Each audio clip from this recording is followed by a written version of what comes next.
WX5S. Teenagers again. Kilo Alpha 6 Whiskey. Okay. N6BT. Oops. No, these are all people who were licensed in the 1950s. You guys aren't listening. Oh, I was Yeah, licensed in the 50s. Yeah, NE60 must have been quite young when he got licensed. Kilo 6 Victor Alpha, 57. K6SRZ 56.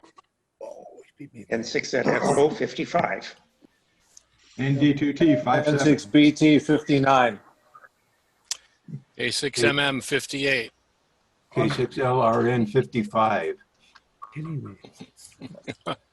W6FA 49. Oh, there you go. There's your before 50.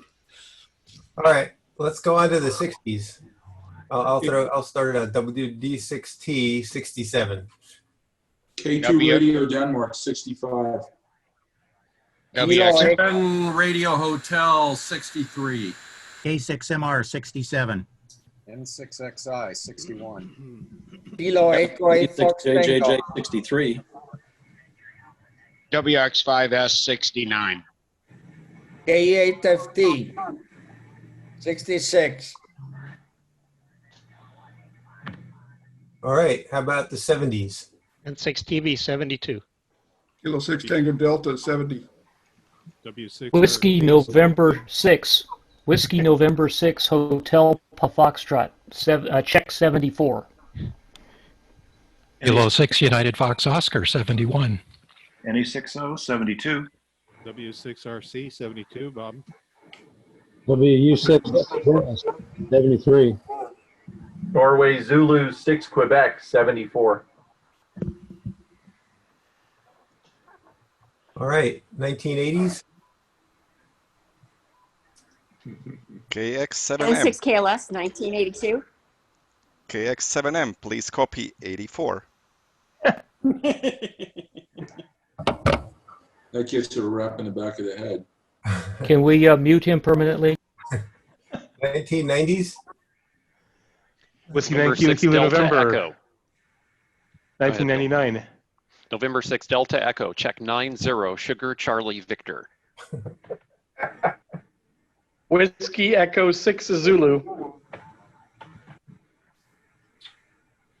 All right, 2000. N6WM. Check 07 East Bay. And since 2010. Oh, You I know was what? 2009. KU6F 2009. All right. W6 Kilowatt. IFN 14. Kilowatt 6 Kilowatt Mexico 2018. All right. Well, thanks everybody. Yeah, it would have been interesting to use our original calls. But 2006 KI6TII, and my dad in 1937 was W6PBO. Who's that? SRH probably. Yeah, that Mine's was, never changed. All right, moving on here. Let's see. Down arrow, forward, left arrow. Yeah, before we go on, I wanted to just throw this out. I couldn't have said it much better than AE6JV did in an email he sent out to the DX Club Reflector. It says, I think of all my friends whose homes are threatened or gone and send them my best wishes. This is a sad time for our community. Water. And I work in Scotts Valley, so I know a lot of people down there. There's a couple people in Bonnie Doon and such who are dealing with Jim was evacuated, but Hey, Bill, can you mute everybody again? Yeah, we'll do. Okay. Okay. Club business, we have some new members to vote in. K8TR, Randy Silverman, and K6EI. So let me bring up the info. So Randy, let's see. He is an extra class licensee. He's been licensed 47 years. His original call was WB8PIW. He was nominated by Ian Parker and Gary Johnson and Roberto's, and he's 25% CW, 15% phone, and 5% RIDI, and 55% other. I wonder what that could be. Let's see, my scrolling is screwed up here. And I was looking at his QRZ page, and he's a pilot, so we got another ham pilot in our ranks. So welcome. And K6EI, I guess we know him. He gave a presentation at a NCCC meeting, it seems to me, a while back. And he's well known at the West Valley Club for field day supervision, etc. And I've got my 2019 field day shirt on at the moment, where I operated with those guys, and it was a lot of fun. So let's see, but his stats are: he was licensed in 71, nominated by KKN and W6FB and 8U6JV, and he's 50% CW, -1% phone, and 0% RIDI, and 50% other. So there you go. I contest experience and awards, forgot to read that for the other person.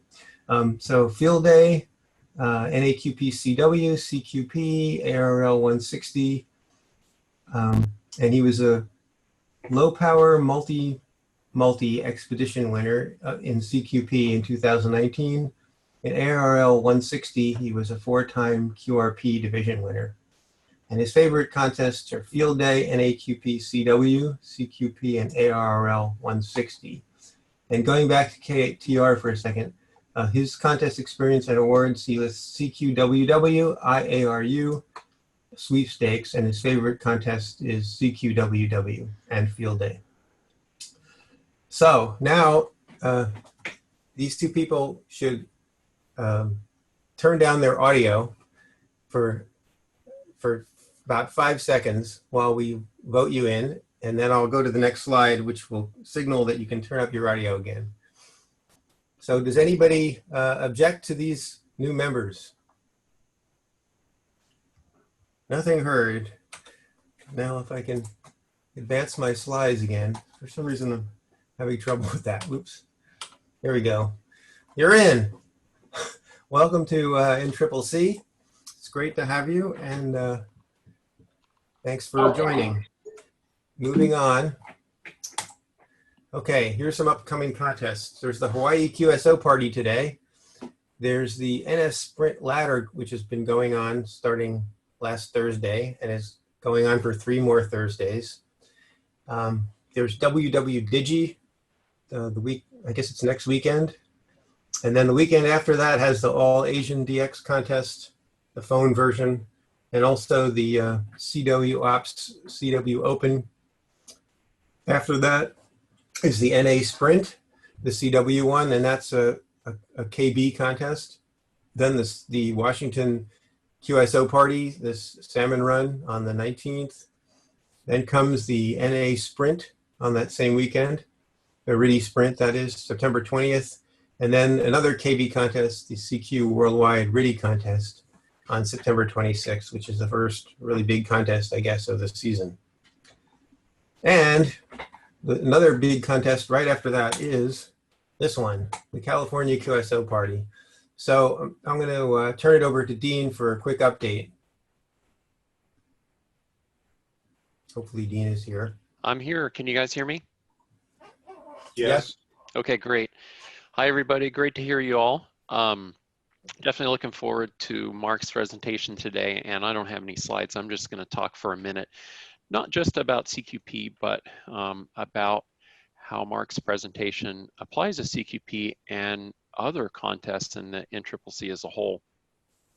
You know, I was thinking, we've been talking about what we can do on our 50th anniversary as a club in the NCCC. And what is it that we can really do that's even more meaningful, perhaps, beyond winning a contest? And to me, that might be having a contest season that all of us in the club can look forward to. Right now, it might be a little hard with everything that's been happening this year to to look forward to watching the news every day, to look forward to what's happening, and see something bright at the end of all this. And I think us in this club have a remarkable opportunity to help us ourselves all through this, through our camaraderie, through having contest season that we can all look forward to. And what way could that be? One way is for some folks who would have joined multi-ops, but perhaps can't now because they don't have a station, and now they can't drive to someone's station for multi-op due to COVID-19. Maybe somebody has a small station they've downsized on purpose, and other than making FT8 QSOs, it's rough going in contests. Maybe it's a lot more difficult, if not impossible, to travel to the Caribbean this contest season as it has been in the past. Or maybe, God forbid, some of us may have lost our stations before this contest season starts. But there's something that we can do together, it occurs to me, and that really applies to Mark's presentation today, which is remoting some of our stations. And NCCC has really, I think it's not an exaggeration to say, has been in the lead in the contest community on this, with so many of our stations already being remotely accessible. N6RO, W7RN, NW6P, W6NV, Fred, K6IJ, N6IE, W6MY, we just brought up Chip Station remote, have been all a key to us sharing our stations with each other, or at least giving ourselves the opportunity to operate. But there are more NCCC stations looking to operate for CQP, and then for contests outside of CQP for the rest of the contest season. There are even people who have approached me looking for stations to operate in CQP outside the US. There's a 16-year-old operator from Minnesota looking for an opportunity to operate in California for CQP. There's a couple of big gun contesters in Georgia looking to get a piece of the action in California. So there's a lot of interest in having a fun contest season is something to look forward to.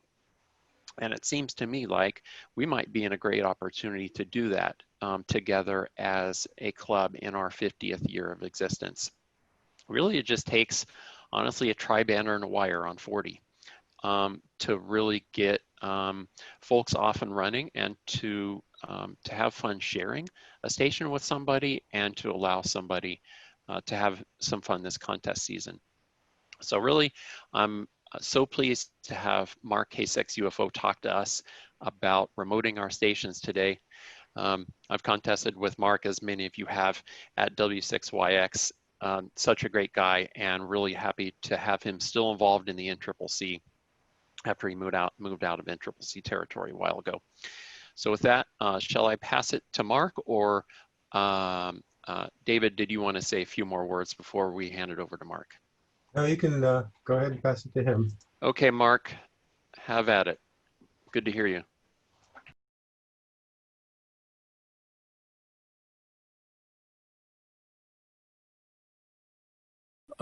These slides are up on my website, K6UFO.com, so you don't feel like you have to take notes. There's a lot of other past slides and some other information too. At the bottom of this slide, it shows two of the more capable, advanced ways of remoting these days, and that is with the remote rig system on the left there, which can be used with a lot of different radios like the TS480 and other things, but it really works great with the Elecraft K3, with the Elecraft K30 remote head. And on the bottom right is a picture of a flex radio system where there's a flex radio, there's a Maestro control panel, and of course you can also have the software running on a PC either in the shack or remotely as well. So today's question, as Dean sort of suggested, is my friend and I want to do California QSO party together. He's at the radio location and has some good antennas. I want to operate that radio from my house. What do I do to make that possible? The first thing about remote operating is you need to follow all the rules. There's operator rules, station rules, award rules, contest rules.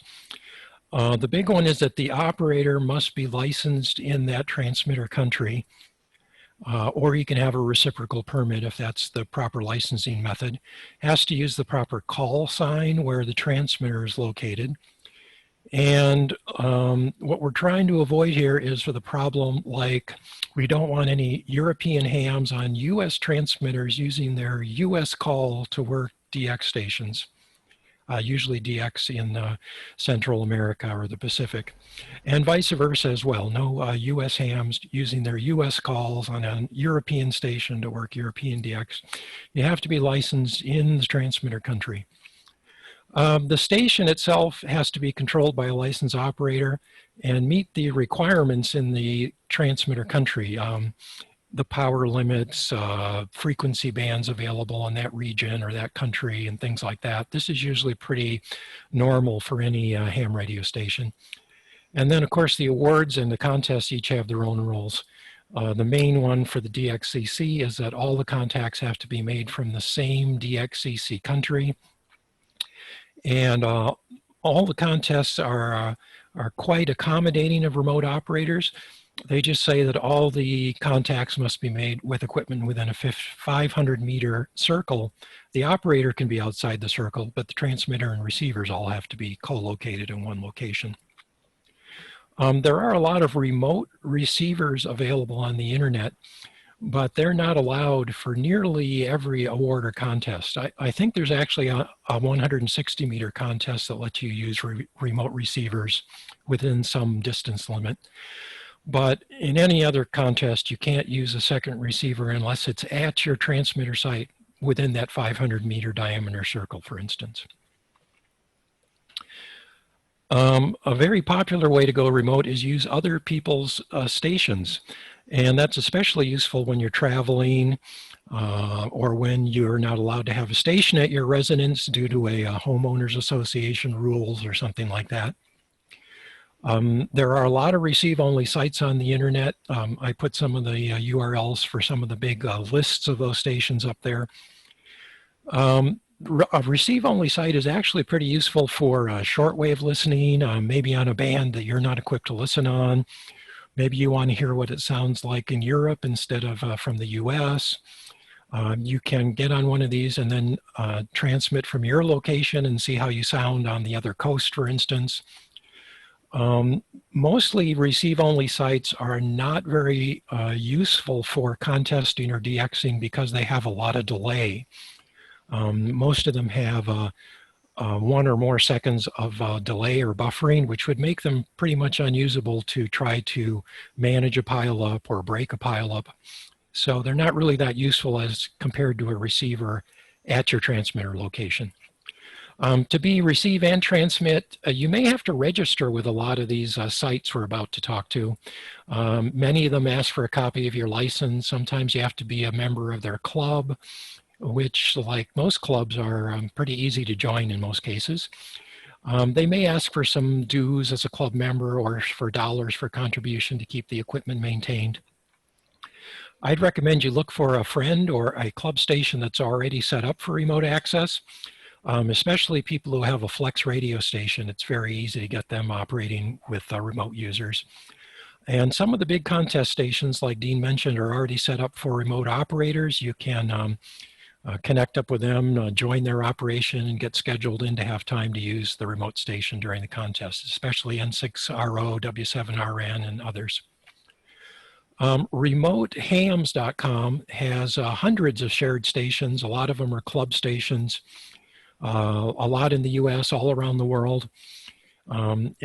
It kind of takes time to go through the big lists and see which ones interest you, contact them, join in, use the station, decide if it's really for you, but there's hundreds of stations on RemoteHams.com. A very similar name, but a whole different operation is RemoteHamRadio.com.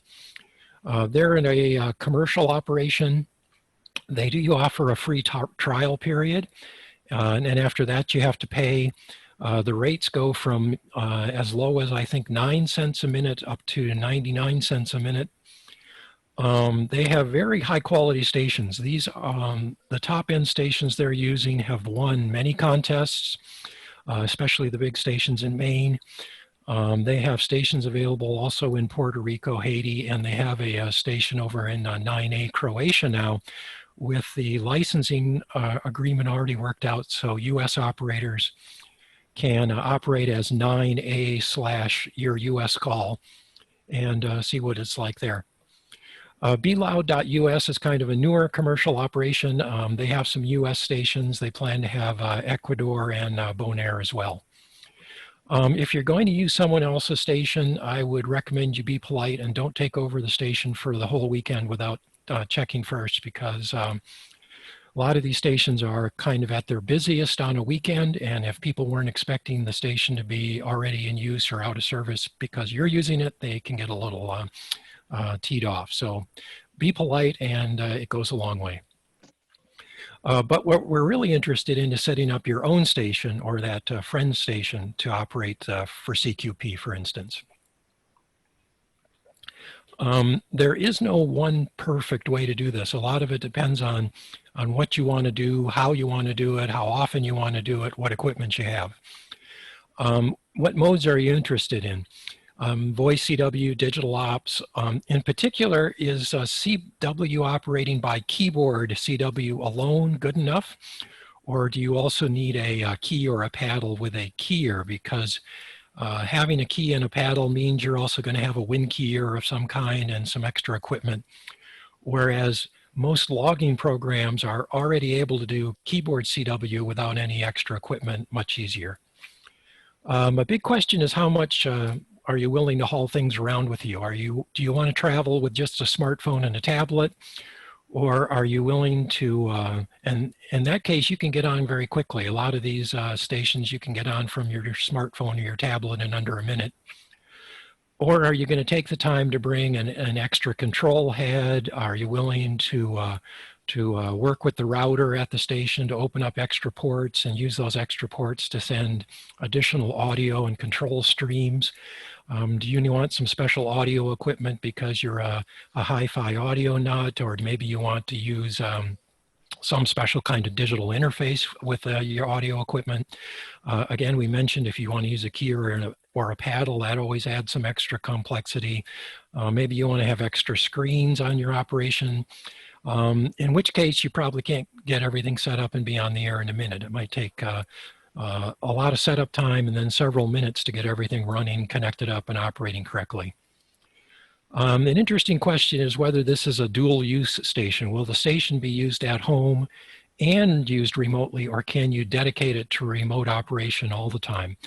Because this reconfiguration process to go from local use to remote use can be difficult and cause a lot of problems.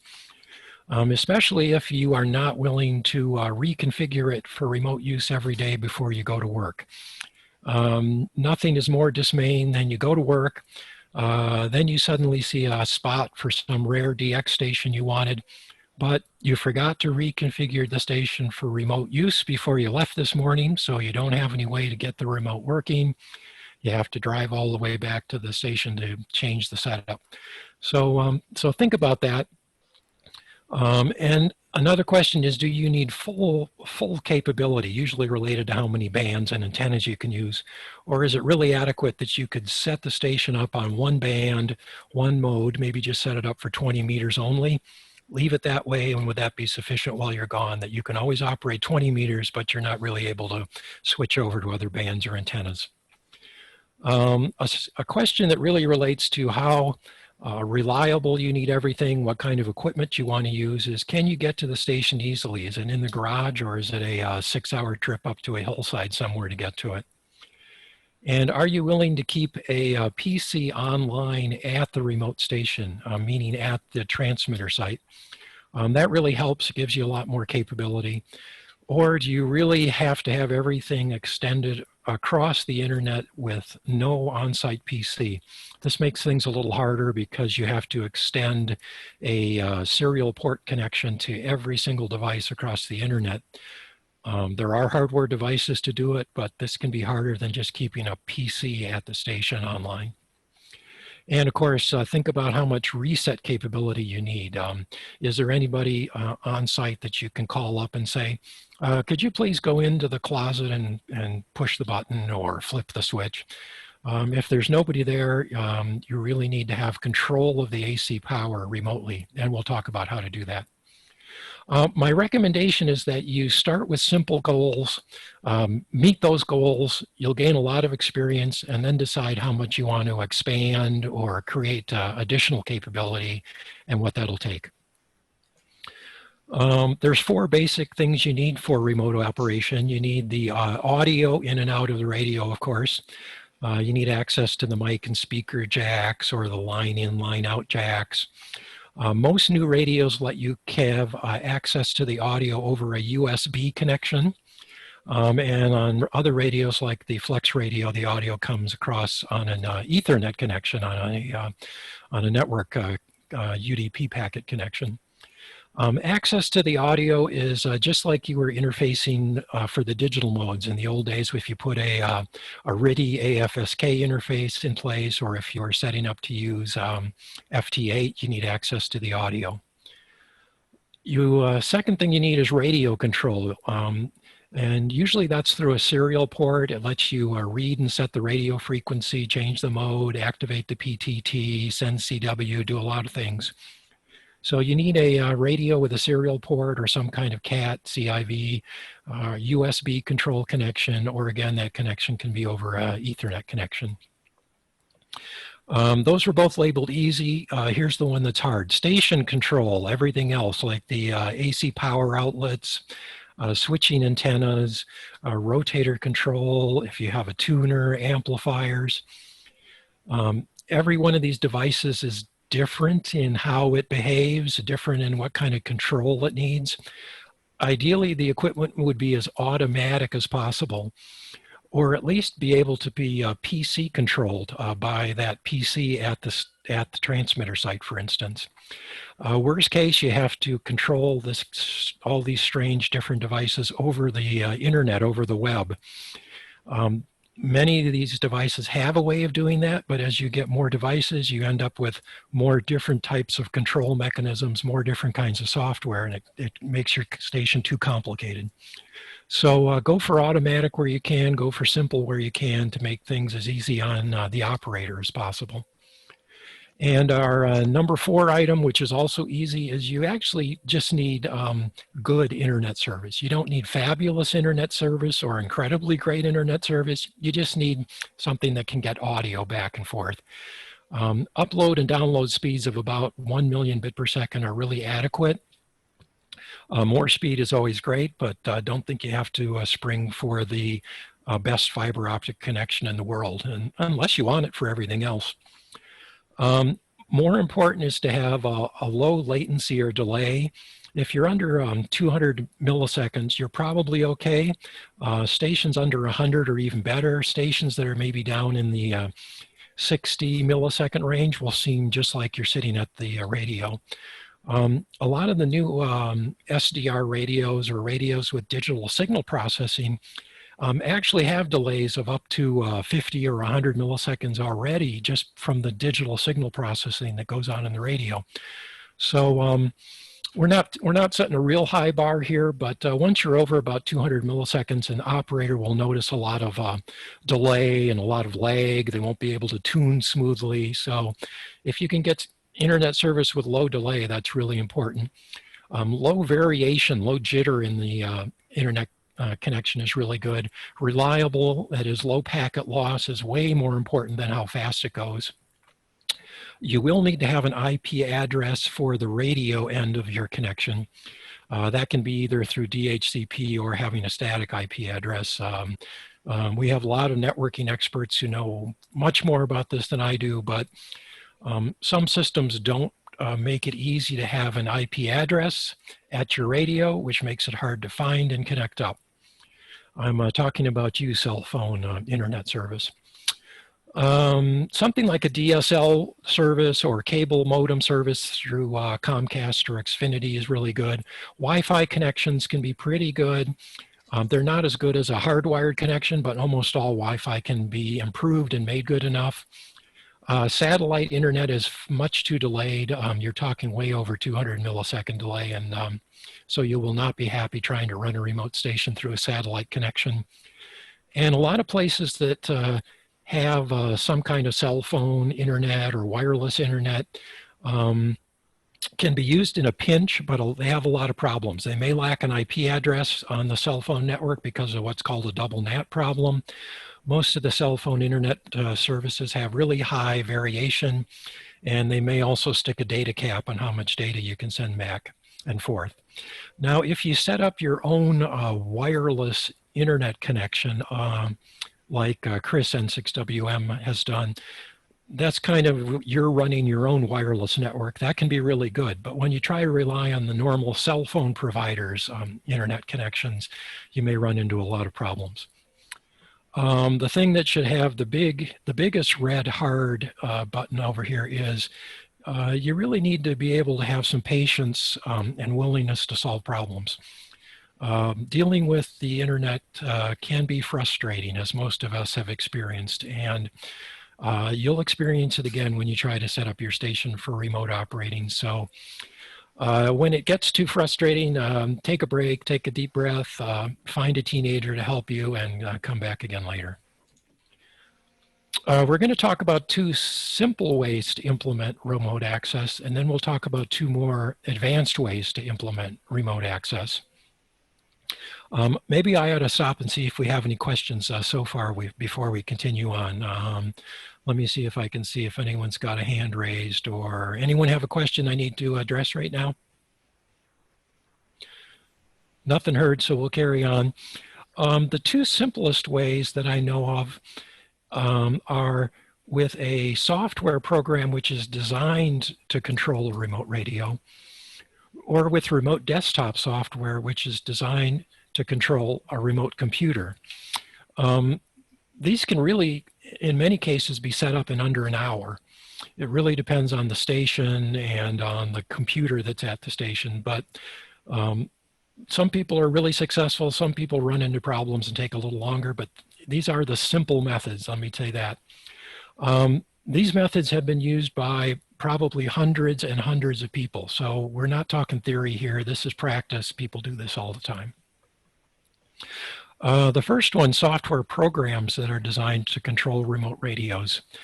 And I have heard that we're going to have a NCCC talk about this coming up soon by N6IE, who's going to talk about remotehams.com. We mentioned it earlier. It's a whole group of users and stations, but they also provide free software to use those stations, and you can use their server software to set your station up and make it available for remote use. Many clubs have done this because it's free. The software is pretty straightforward. It offers a lot of capability. There was a good article about this in QST Magazine, April 2017, by K5PA about how to set up your station on remotehams.com.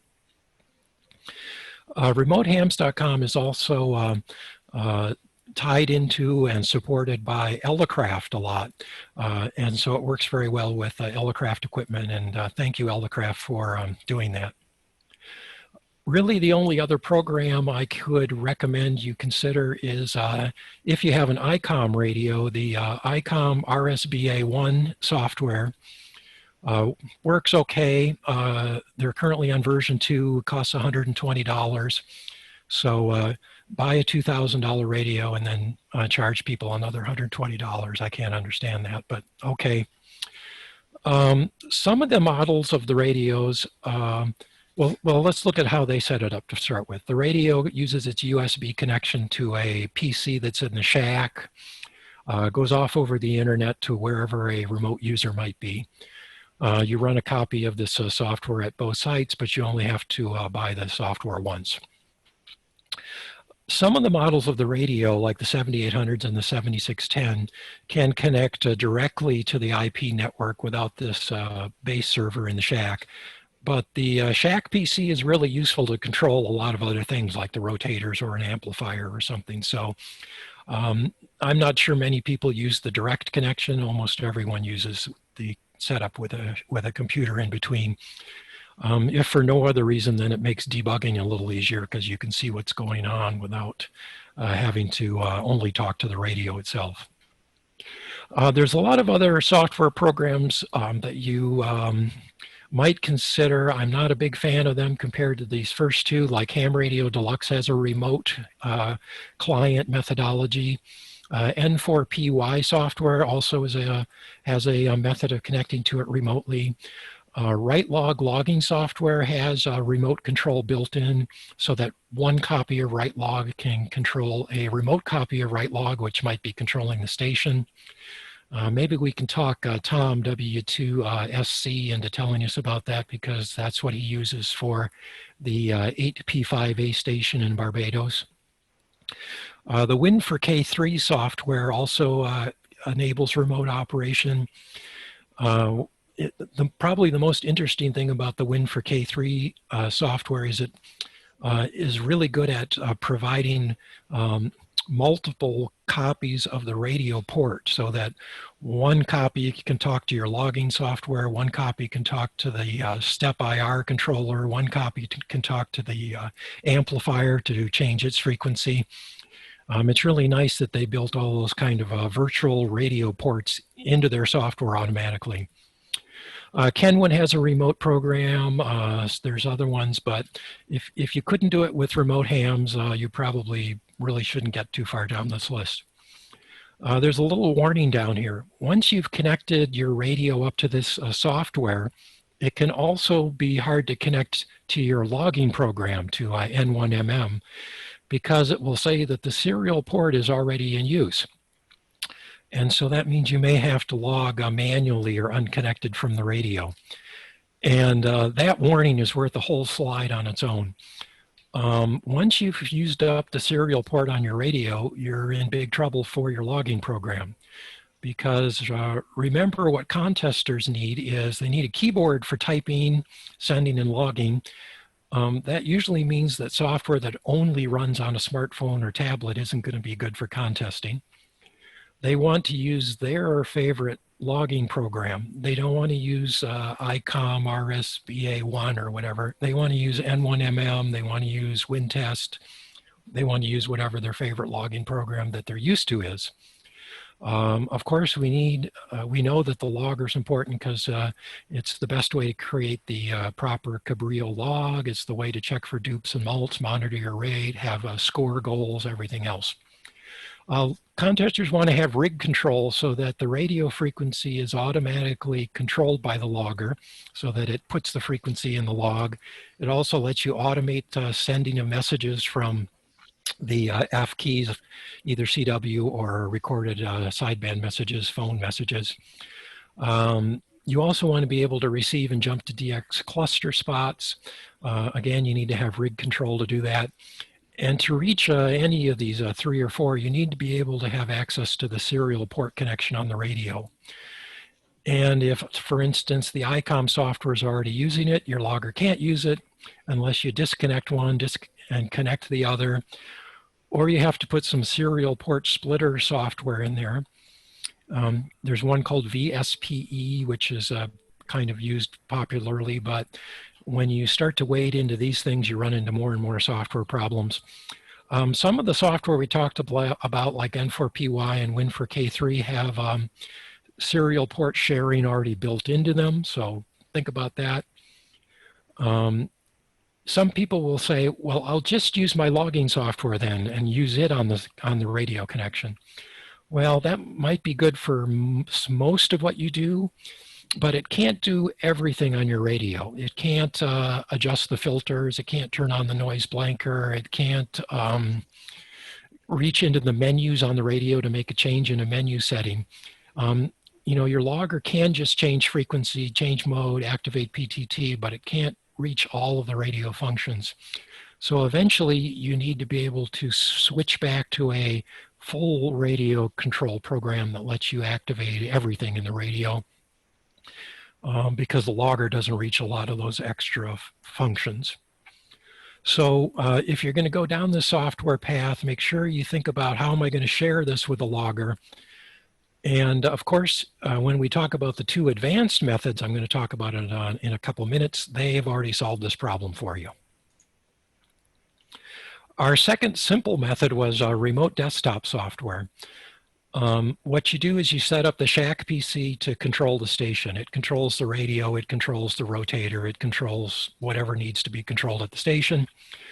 On that Shack PC, you can use any software you desire, even if it doesn't know anything about remote operating. You can use N1MM+, you can use Logger32 or DX Labs or whatever you want to use.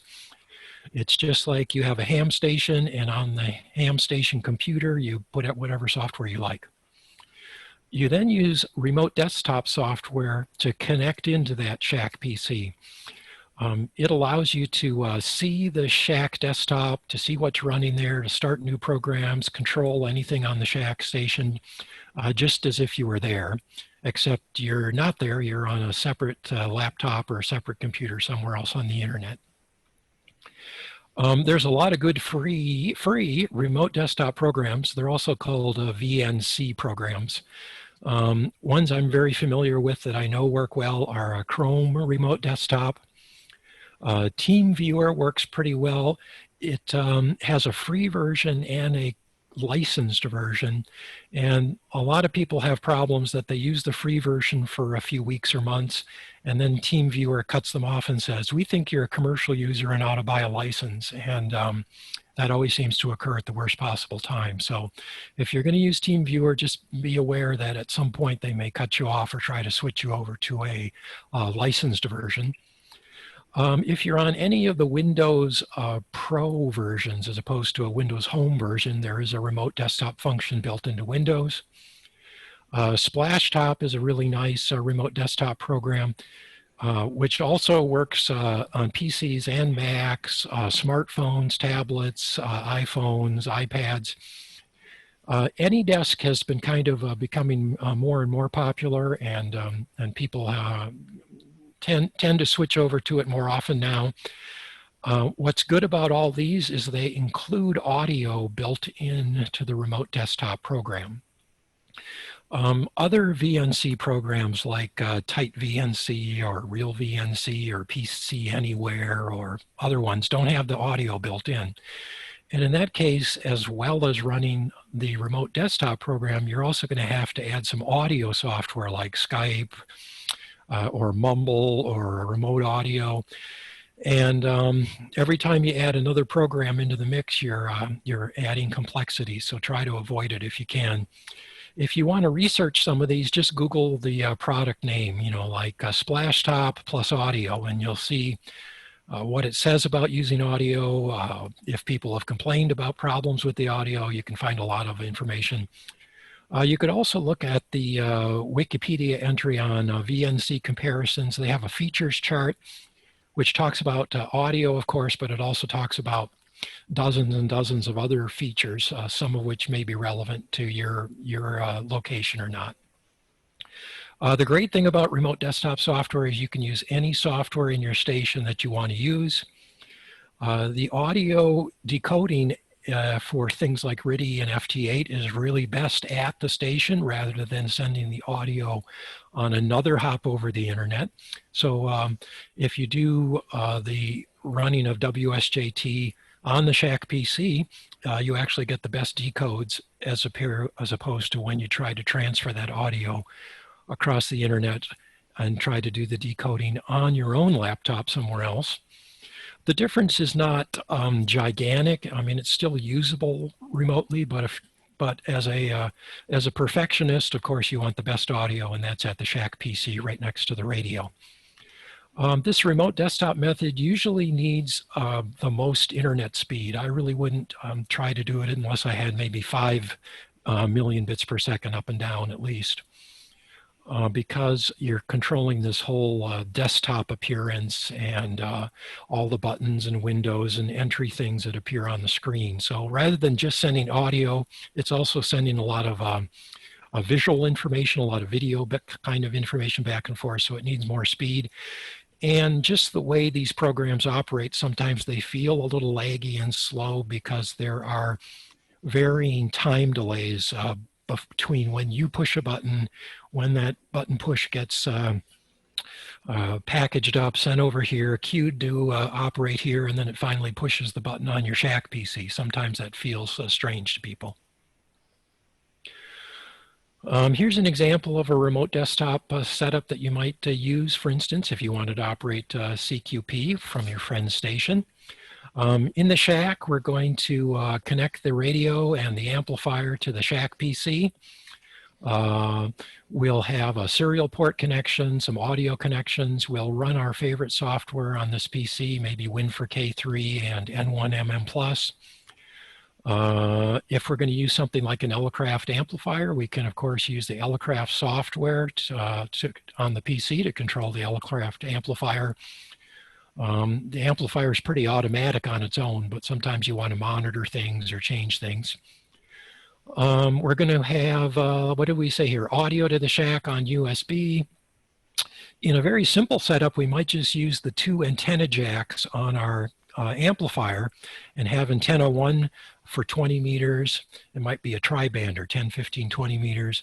Antenna 2 be a 40 meter Yagi or 40 meter dipole. And in many cases, just being able to switch between antenna 1 and antenna 2 would be good enough to do an operation for CQP, for instance.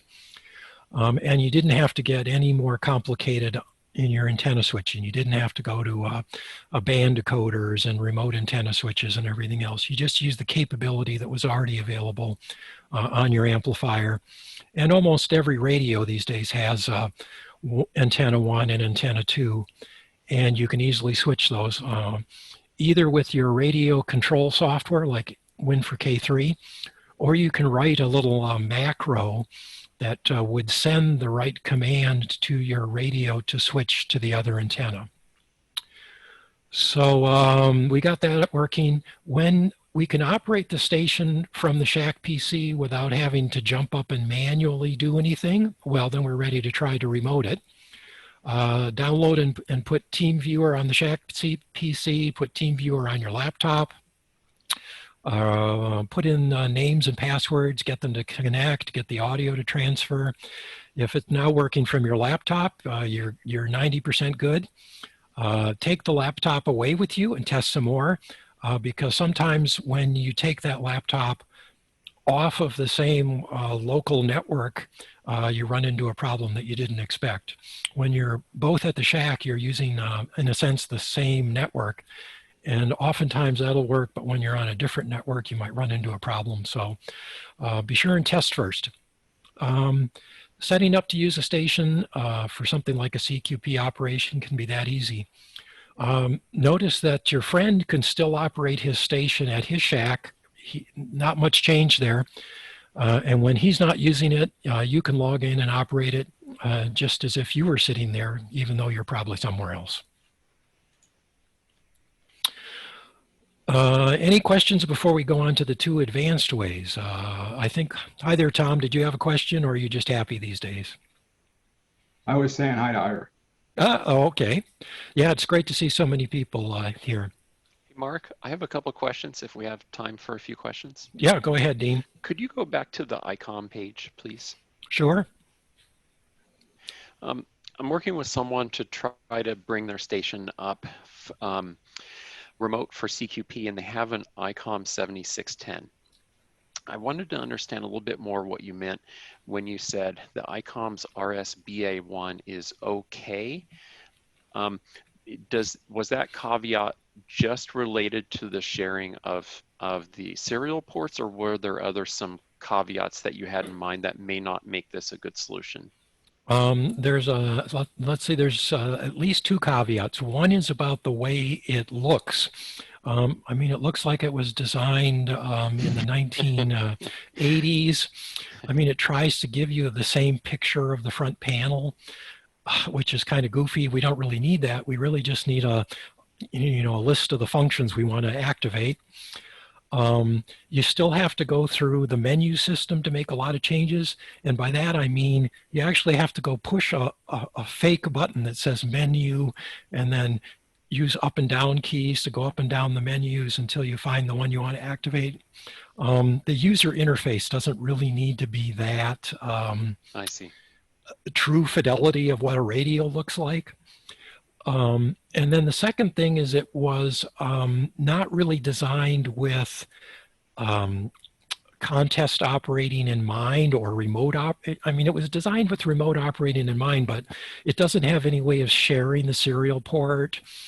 It doesn't control anything extra beyond the radio. It doesn't know anything about amplifiers or antenna switches or rotators.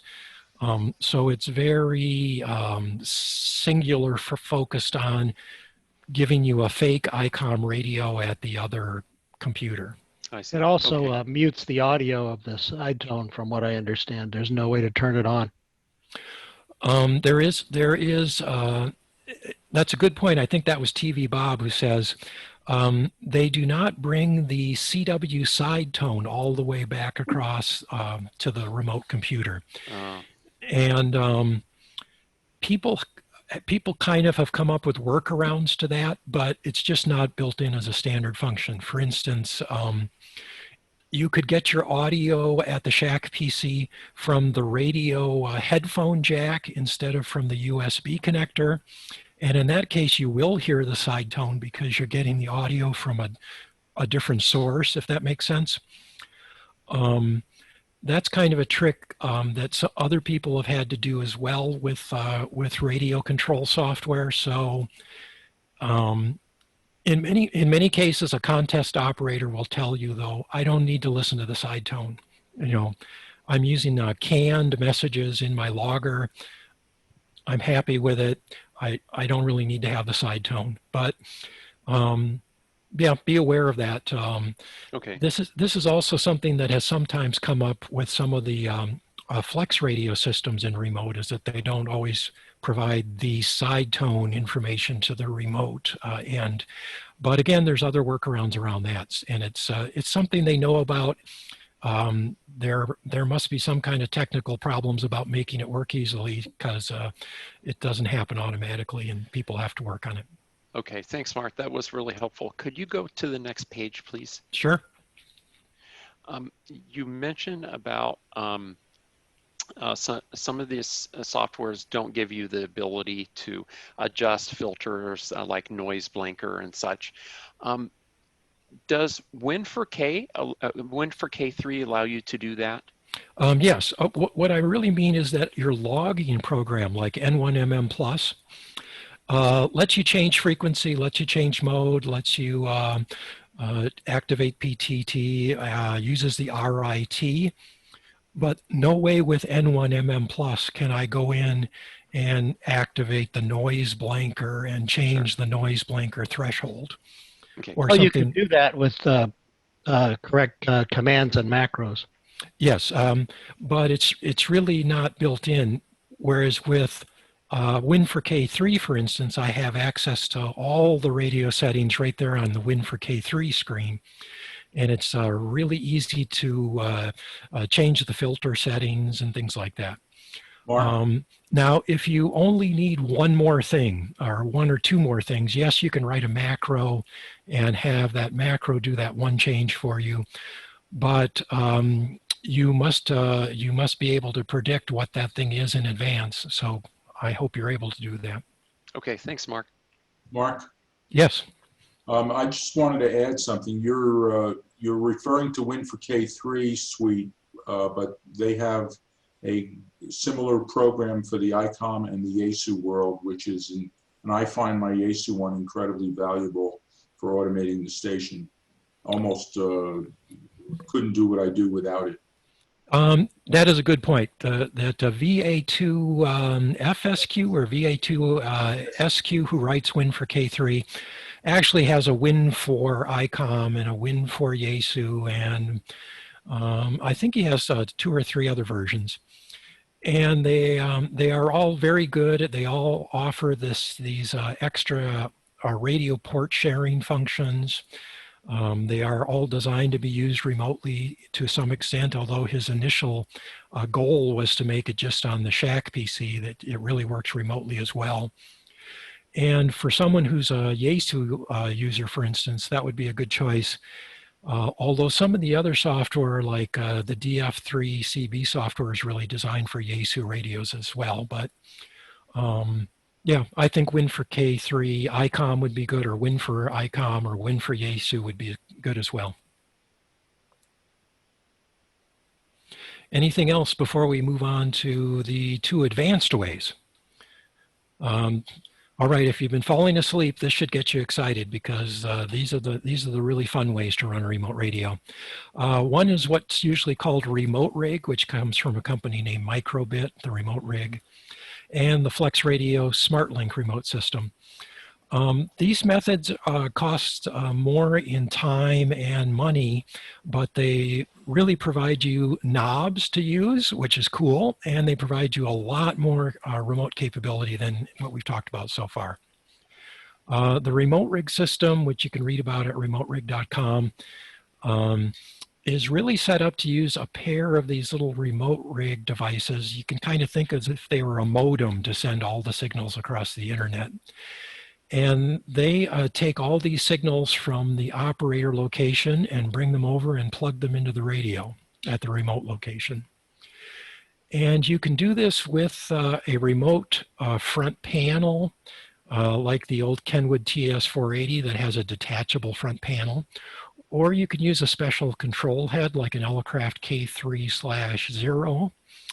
You can also use twin radios. If there's a K3 here and a K3 there, the K3 can be made to just control the remote K3. The radio has to go into terminal mode, but that's very easy to do. And of course, if you don't have all that there, you can still use a PC program or even an Android app to control the remote radio. And you can plug in your key and your paddle and your microphone and your RIDI interface and whatever else and send it across and plug it into the remote radio. Not really shown here, but Remote Rig also has solutions to let you control amplifiers and rotators and antenna switches and power outlets and bunches of other things. So Remote Rig is really designed for amateur radio remote use. They know what you're talking about. They've built equipment that does exactly what you want to try to do. So it's a great solution. Some of the neatest things about it is you don't have to have any Shack PC on and working in order to do this kind of operation. Notice no Shack PC. Many people have a Shack PC just because it's convenient for other things like monitoring the amp or running the rotator or something. But once you've got it all set up, you don't actually even need the PC in between. Once these are working, they are very reliable. You just walk up and push the on button at the operator end, and sure enough, the remote radio comes on. Mark, where do you put the logging program? So you can actually connect, well, you see here the radio connects to a CAT serial port. This box actually has another extra serial port on it that you can connect to your PC. So you can run your logging program right here. This box also has another serial port on it. So if you have a Shack PC, you could also instead choose to do the logging at the Shack PC.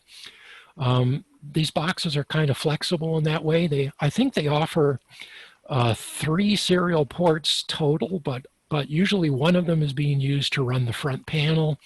One of them is being used to run its own control functions, and one's available for your use. Rick, did I get that right? Pretty close.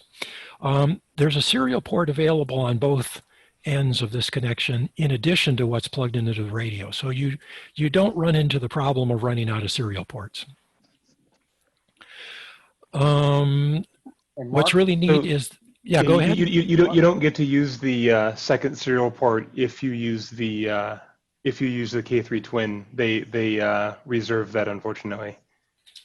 But I think there is. There are other ways to do it, but I think there's actually a way to run a K3 0 or a twin, and also have a port that connects to your PC.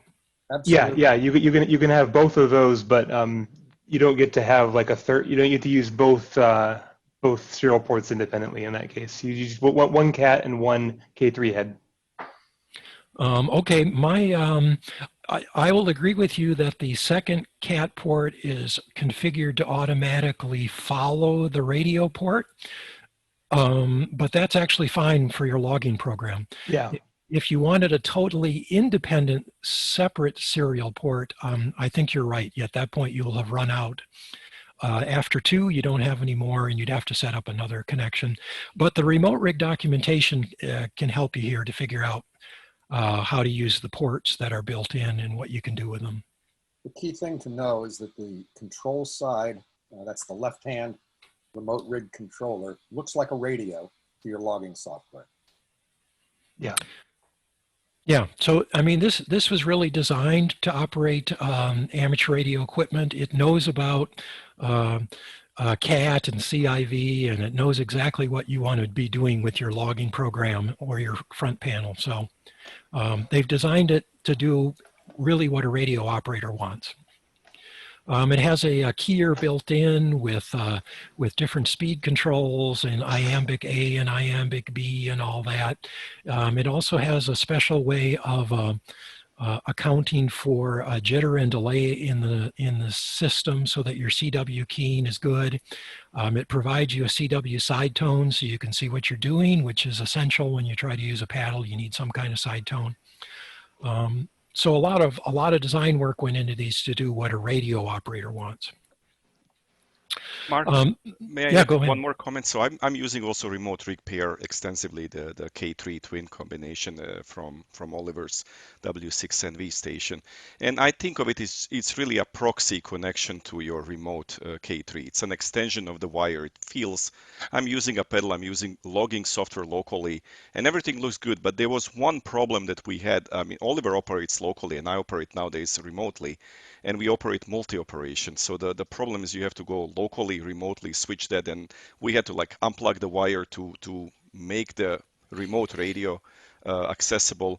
So one way we solved that problem is with the S boxes from Manx6 TV. So he had a really neat connection to allow me to talk to the remote rig from my home using all of the CAT operations and keyed from the software. But when Oliver operates locally, we use a really neat feature in the S-Box to reroute the DTR and RTS signal from the local PC into the directly to the K3 bypassing remote rig. So basically, I can have logging software at home. Oliver can have a logging software up at the shack. We can operate almost at the same time, or we can make 2-hour shifts and have it just switch without touching anything. So it's just forth and back, local remote operation. That's just an extension that remote rig didn't have, and Bob helped us to set it. Yeah, very good point. You can see that the radio is plugged into this box, and that means if someone goes on site to operate, they would have to change these connections back to their local PC to operate. The S-Box from N6TV can make that a lot easier. And I think people like Rick N6XI have figured out how to make switching or reconfiguring from local to remote a lot easier as well. When I change locations, I have to throw one rotary switch to move the serial port on the K3 from the local computer to the RRC. Okay, yeah, so the main thing you want to do is move that CAT connection to the local computer or to the remote connection. Right. All the rest of these, I think you can actually, in a sense, Y-adapt or duplicate. You can send, you can just send two CW lines, one remote, one local. You can split the audio, you can split the mic input. So yeah, really the CAT port is the only one that needs to be moved. Yeah, most of it paralleled, and the K3 has multiple isolated audio outputs, so you actually don't even have to parallel there. Yeah, if your radio has a line in, line out, and a headphone jack and other things, you have multiple sources of audio, so you don't even need to split them or wide them. Yeah, good point. Just to clarify, Bob N6TV, what we did there was we didn't want to use any Win keys anywhere because the Win key emulator has got problems in the remote rig box. And so we used the RTS and DTR keying of the serial port in the K3 for the local PC and use the CW jack and the PTT jack on the back for the remote rig connection. And so that's all in parallel. There's no switching of cat connector required because the COM2 port is used with the local PC to pass through simultaneously to the rig serial port. So there's no need to move the rig serial port between local and remote operating. That's cool, Bob. I'm gonna have to try that. Yeah, yeah. Well, as you can hear, there are people who use this, people who have figured out how to make it work well for them, and there's a lot of experience with these units. They've been around, gosh, must be 4 or 5 years now. So they've really been figured out. People have solutions. People know how to make them work. The downside is maybe this is kind of expensive. Everything we talked about previously was free, but now we're talking about $500 for a pair of these boxes, and then another control head or a second radio. So you're talking about $1,200 or so to get a nice remote setup. These can be kind of hard to configure and get going the first time. I really recommend you talk to someone who's a current user or an expert like N6CC or Mitch Wilson, K7DX, or, you know, talk to a remote rig user to get this set up the first time. Let's move on to the other advanced method, which is a flex radio and the Maestro control panel. So the Flex Radio Maestro is really a whole PC built in here, but it has all the knobs and VFO knobs and the pan adapter display and everything you'd want to use to control the Flex Radio. Most of the Flex radios don't have a front panel. Some of them have a front panel these days, but you can use the Maestro to control everything about the Flex Radio. All the knobs and buttons can be assigned or used, all the menu functions and things. And if you don't like to access it that way, of course, you can still use the smart SDR software that Flex provides on a PC or a Mac or a smartphone or a tablet to control the radio functions as well. And with a capability they call multi-flex, I guess, you can actually have more than one of these controlling the radio at the same time. So if you really like to set the frequency with the VFO knob, but you really like to set the noise blanker with the little slider in the software, you can do that. You can actually control the radio from more than one control source at a time. I hope I got that right, Chris. What's really neat about this is it all comes from one vendor, so there's much less finger pointing about why it doesn't work or whose problem it is. Again, you notice you don't have to have a shack PC. You can operate the radio just from your Maestro. But of course, if you have a shack PC, that gives you even more capability. It provides real knobs. It has a pretty good CW operating either from the computer or you can plug a paddle or a key into your Maestro and operate that way as well. There's also CW keying from the computer itself. So if I run N1MM on here, I can use it to key the radio just like I can key the radio from a paddle that might be plugged into the Maestro. These things are pretty widely used. There's many Flex users. And although a lot of the Flex users only keep everything within their shack or their house, more and more of them are actually branching out and using the remote capability as well. The Flex radios really have a nice spectrum display. There's almost nothing as big and nice as the Flex radio spectrum displays. The downside, again, is this is kind of expensive. We're talking about a $2,000 radio at a minimum, and the Maestro is about $1,000, and you probably still need a PC and other things as well. I've also heard that there's probably an NCCC talk about the Flex setup coming soon from N6WM. So let's see what we come up with next. Oh, real problems. Any questions about remote rig or the Flex radio before we get into some of the other problems? All right. Hello? Yeah, go ahead. Let's see if I've got it. Yeah. I had one question. So if you try to use a computer and the Maestro at the same time, are you doubling the bandwidth? Or do they somehow share the same data coming over the wire? The data is actually just put on the internet, and so it's being carried on your 100 megabit local network or your gigabit local Ethernet. There is plenty of bandwidth. There is no problem. And what will really happen is I can activate a control from either one of these. So if I change frequency here, the radio changes frequency. And if at the same time I try to change frequency here, it will change some more because it really says, oh, I see the VFO control trying to change frequency. So yes, go ahead. I'll go ahead and change frequency. Choose. So we're kind of piggybacked a lot on their other users, but you can tell that some things like these Maestro control panels, clearly they had someone who knew about radios. Why would it have two VFO knobs, for instance? Because of course you want a VFO A and a VFO B. It's definitely a good experience. Yeah. Hey, Mark. Am I on here? KNYC? Yes. Hi, Jim. Yeah. Hi. We have guys like N6WM and K9CT and so forth who educated Flex to the fact how radios work and how ham radio works. At the beginning, these guys were clueless. Kevin, K6TD, told me many years ago the Flexes were the best radios he'd ever owned, except that the people who wrote the software didn't know what radio was supposed to do.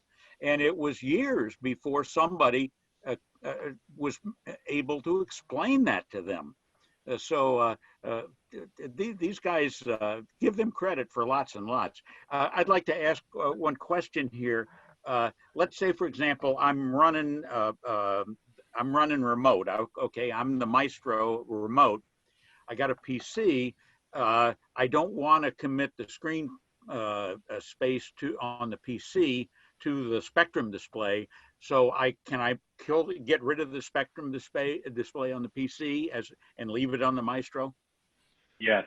Yes. Yeah. Yes. That's exactly why I even use Maestros, is for exactly that reason. I only run the logging program on my PC and use the Maestro as everything else. Okay, and a question to the guys, maybe Walbert or the guys that are using K4s at whatever beta they are. Can we expect to see similar or good remote capability from that radio? It's Kevin, TD. You can expect very good remote support from the K4. After the recent QSO Today forum, Eric has upped the priority to get remotes working. The radio is fully capable of it. We have all the hooks into it. We know exactly how to do it. It's just a question of time to get it done. And you may know that the guy that did remote hams, Brandon, does work for Elecraft, and he's ready to go as soon as he gets time to do it. Super, thanks. Hey, Mark. Yes, go ahead. Bob W1RH. Hi, Question for you. I believe your remote station is a Flex, isn't it? Yes, I use a Flex 6600. Okay, and are you using WriteLog or N1MM? I use WriteLog just because that's what I'm used to. I have at least 2 or 3 times a year, I update N1MM and make sure that it connects in, and I use it for something, for some reasons. But given a choice, I'll use WriteLog, but it works fine with N1MM too. So are you using WriteLog's remote, or are you running WriteLog off of a VNC? I don't use the built-in remote capability of the WriteLog program. I just operate WriteLog on my laptop where I am as an operator. When they were first developing that, it was interesting, and I installed it and tested it. And I answered a few questions when Tom, W2SC, was trying to get that WriteLog remote capability going in his station. And it looked very good. And if you were a WriteLog user and willing to run WriteLog on the 2 ends of the connection all the time, the built-in remote capability WriteLog would be great. But I just run it as if it's a program on my laptop. Thanks, Mark. Hey, Mark. Yes. Mr. Mark, Locust here. Just to back up a little bit to the remote rig for those folks that are are seriously taking a first look at this stuff. You may remember I started doing remote from Locust Peak SO1R back in 2008, and then a year later expanded it to SO2R. I have been using the same first version of remote rig, little gray boxes that God bless Andy AE6Y. I told him I'd have to pick up his bar tab for the rest of life, and fortunately, after about the third meeting, he gave me a release from that commitment. But those little boxes have been working reliably for 12 years now. And for those that want to kind of dip their foot into all this, as we're looking at the price of a lot of things, I use Kenwood TS480s, regular SATs and HXs. You can pick up a used one really inexpensively, 750 to 800 bucks, something like that. The last time I looked a couple of years ago, and get a basic remote rig, and dip your feet in the water, get up and going for a lot less than, looking at the whole enchilada thing. And then if it's working out for you, you've got a good location, you got all the kinks worked out. Hey, then you can look into expanding and creating a N6RO type multi-op superstation. But I can't speak highly enough for remote rig. And also Kenwood. I also operated in 2010. I had a remote from KP2CW, KV4FZ's place, and that worked reliably until the latency factor exceeded about 500 milliseconds. Once I got up above there at 35 words a minute, it was downhill. So anyway, in a soapbox. Oh, one other thing. I have to chuckle listening to contesters talking about remote radio, because as I was taking the steps to get the Locust Peak remote first up and going, CQ contest reflector, I got flamed and bashed by a bunch of ignorant, idiot ham radio operators that said, oh, remote radio can never work for contesting. Well, today is living proof that they were wrong. So I leave you with that. All right. Yeah, these remote rigs have been around a long time and are really widely used. Mark, I have a question. Let's move on, and then we'll do questions at the end. I don't want to use up everyone's time here. Is that okay? You bet. Go right ahead. So before you think this is easy, which you probably didn't have that delusion, there are some real problems. Like, how do you control everything else in the shack? Controlling the radio is actually the easiest part of this whole business.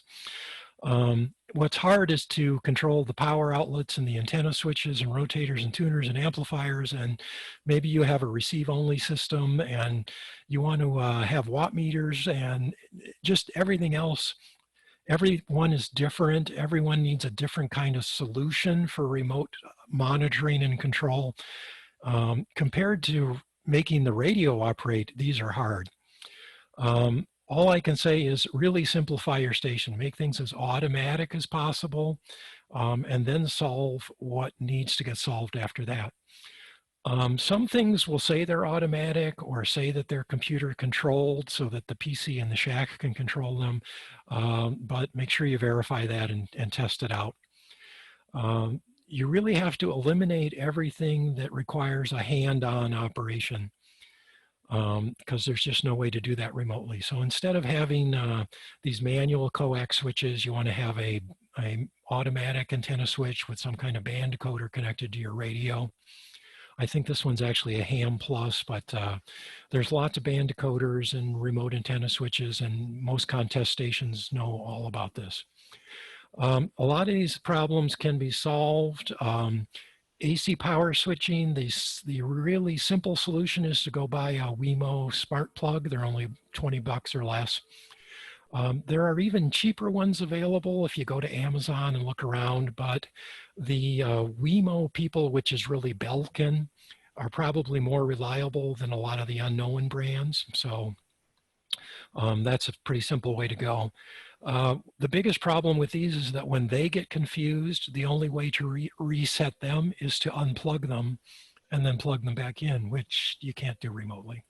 The really nice solution is the Digital Loggers Inc. Web Power Switch. It gives you independent control of all these outlets from a simple web interface. You can write scripts to have things operate automatically. You can program them to come on in groups. You can have this little device monitor the internet, and if the internet connection goes away for too long, have it reboot just the outlet that's running your cable modem to reset your internet connection. These things are really great for remote operation and well worth the whatever it is, $160 or $200 that they now cost.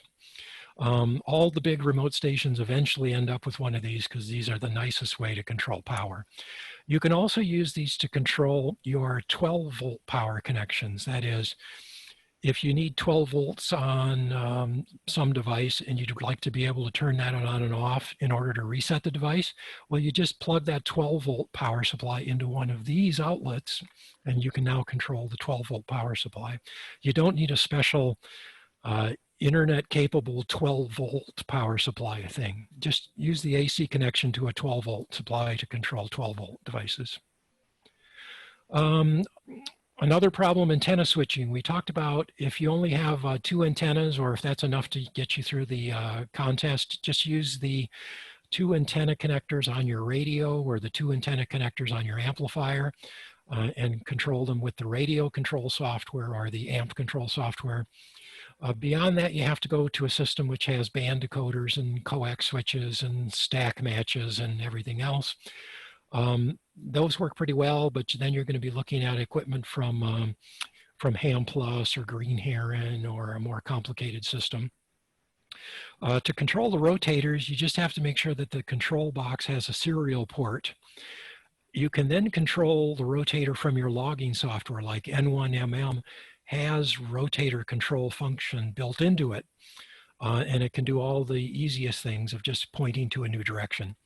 If you need more control of your rotator, you can use software like PST Rotator AZ or the Green Heron Engineering software to control your rotator. In particular, if you have rotators that you want to move in parallel because they're both on a tower, like a rotating tower, then you get into something like the Green Heron system.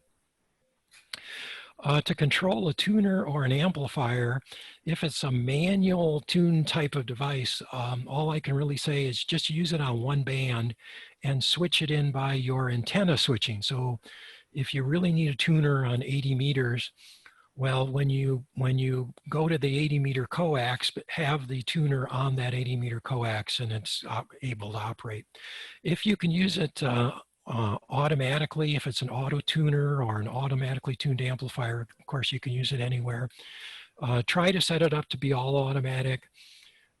Use the control software to monitor it or see what's going on, but it's much nicer to just let it follow automatically and operate rather than trying to always control it every time you change bands. And a lot of the control software already has internet capability built in, like the Elecraft control software. You can, of course, just use the control software to the Shack PC and have access to the Shack PC. So there are ways to solve this. I'll just put in a plug that the KPA 1500 works great remotely. Both its automatic operation, the information it provides back on power and SWR, and the tuner that's built in as well, all works great remotely. I can go months and months without ever having to do anything about the KPA 1500. Mark, Question, Mark? Yeah, go ahead. About rotor control from things like N1MM and so on. Does that only can that only work automatically based on the azimuth of somebody you're trying to work, or can you only rotate it when you're on a rotator? Like somebody calls you, right?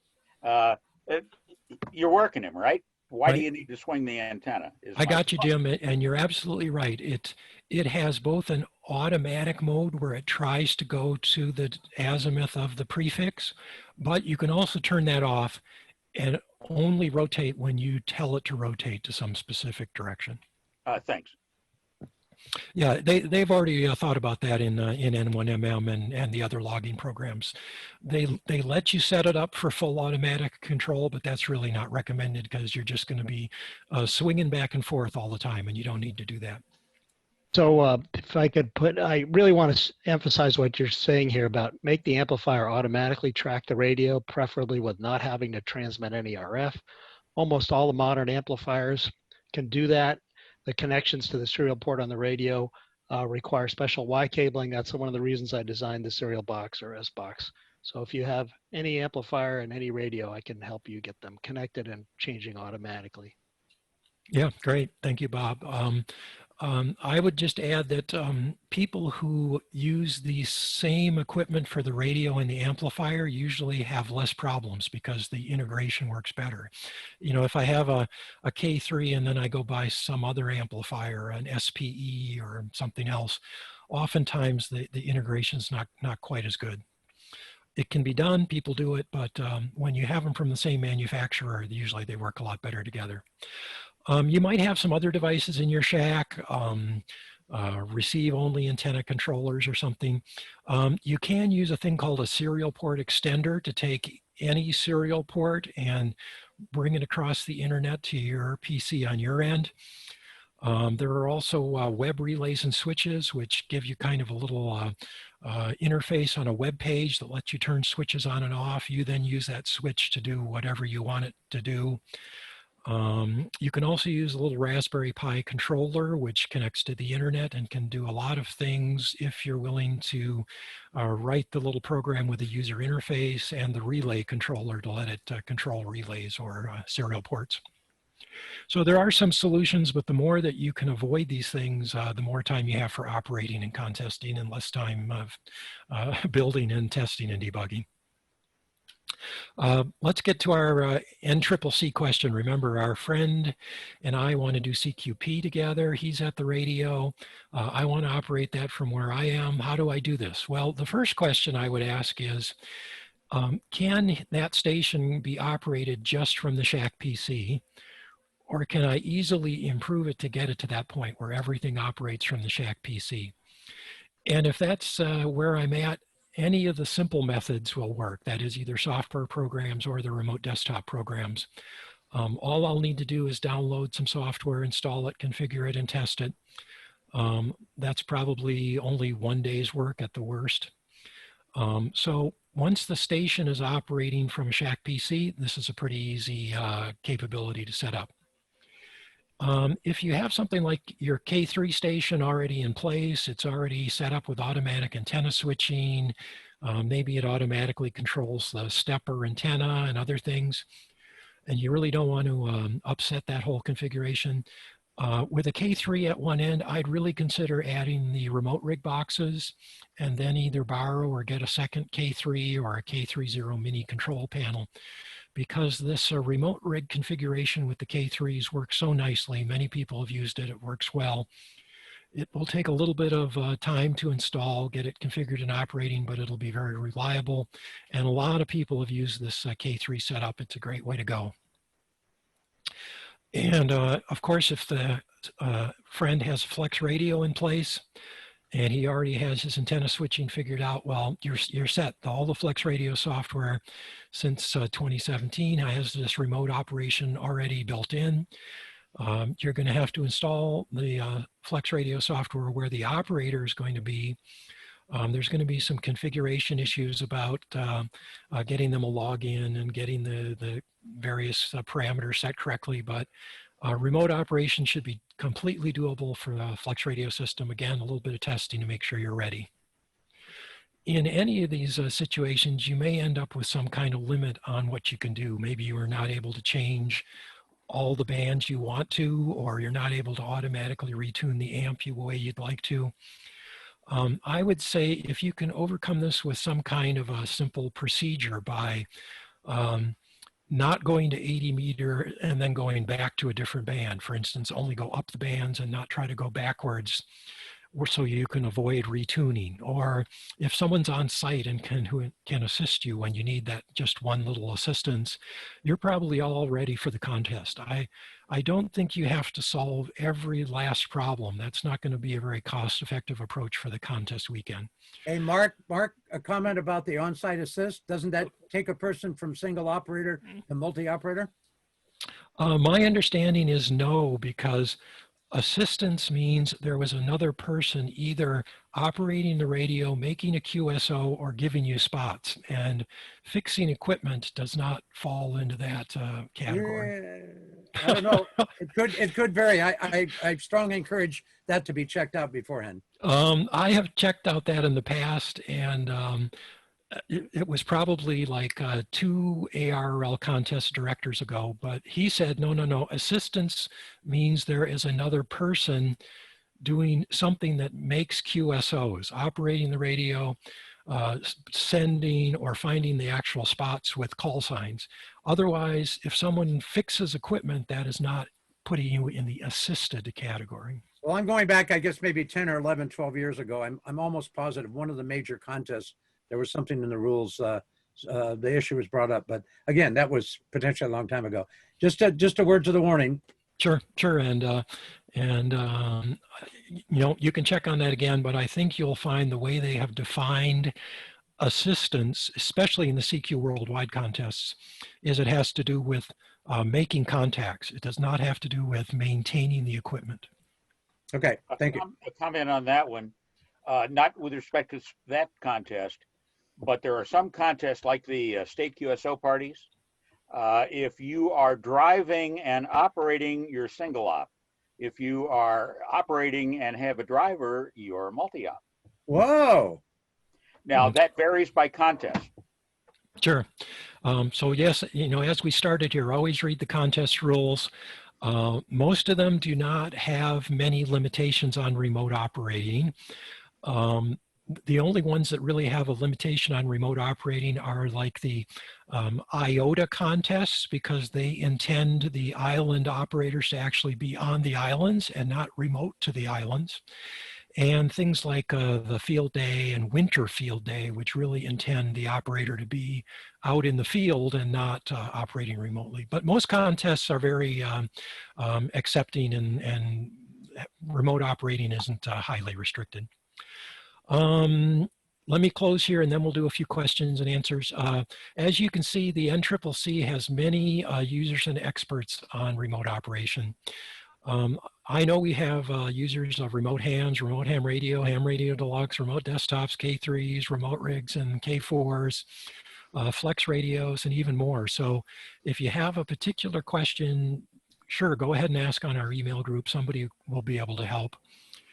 And a lot of times we get kind of down in the weeds and we get all upset by different aspects of this. But if we keep the big picture, which is the goal of remote setups, is to get more operators and stations on the air. That provides more hours of contesting and DXing, which is a big reason why people set up remote stations.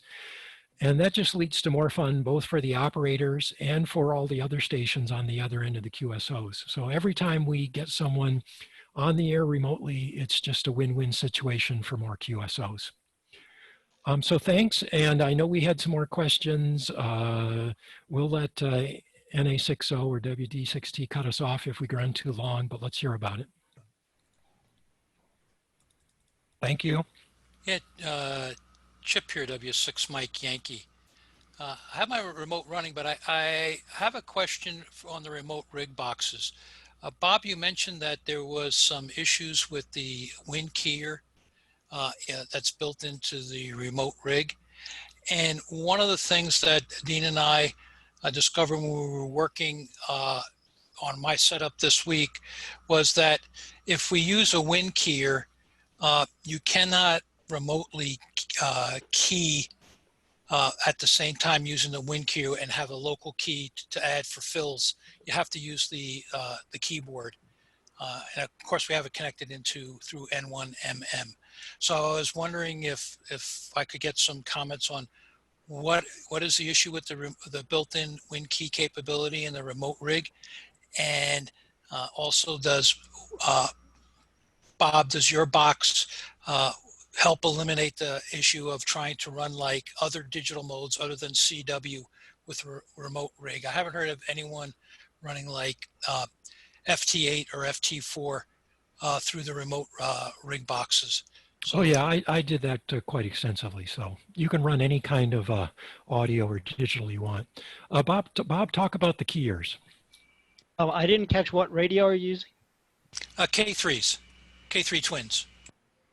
Okay, so K3 can be keyed CW and PTT over the USB, RTS, and DTR pins. That can be done with the local PC. If you're using a remote rig box, though, it's grabbed that port, so you need to split out those pins to a separate keying interface or a separate PC. We can take that offline, and you can contact me at 6tv@alvarl.net, and I'll show you how to wire it up. Okay, I used remote rig boxes for several years, and there is a WIN keyer built in here that both the keyer or the paddle can talk to, or your PC can talk to. I found the WIN keyer to be completely adequate, but there are other people who had other issues with it, and so they may have other, refinements or changes or differences. But I found it was perfectly fine for my contesting. Yeah, in summary, for the local rig, you can just plug paddles into the radio. They're not used by the remote rig box, the paddle port. And then for computer keying, you can key by RTS DTR pin at the same time the remote rig box is connected, because it's not using those pins. Or if you don't want to do that, or your implementation doesn't support RTS DTR keying, the remote rig box has a keying output. You plug it into the key in jack of the radio. Yeah, but they want to use it simultaneously, local and remote. Well, I mean, you can still use even a Y cable for that. I mean, they're just two different things, sink to drain. So that's okay. But you don't need the Y cable, since the You can use the circuit built in. Yeah, either way works. Now, we didn't talk about, in some of these setups, people will actually run WIN keyers on both ends of an internet connection and use some software called WK Remote. And K1EL actually wrote that so you could run a remote WIN keyer over the internet. It does require a PC on both ends to run that the WIN keyer plugs into.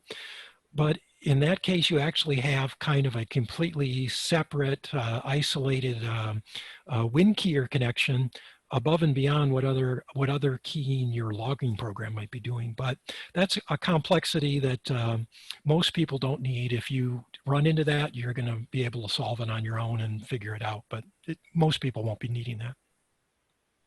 Does it support paddles? The WIN keyer does support paddles, yes. Oh, I meant the remote WIN keyer. So you key paddle on one, and somehow transmits over the internet and paddles the other. Yes, that's exactly what he designed it for.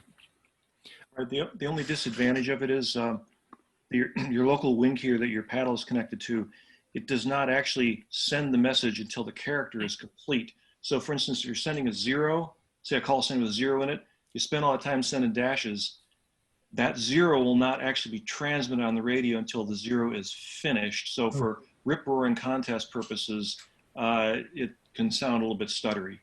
Yeah, paddle sending over the internet is not a solved problem as far as I'm concerned for high speed. Very true.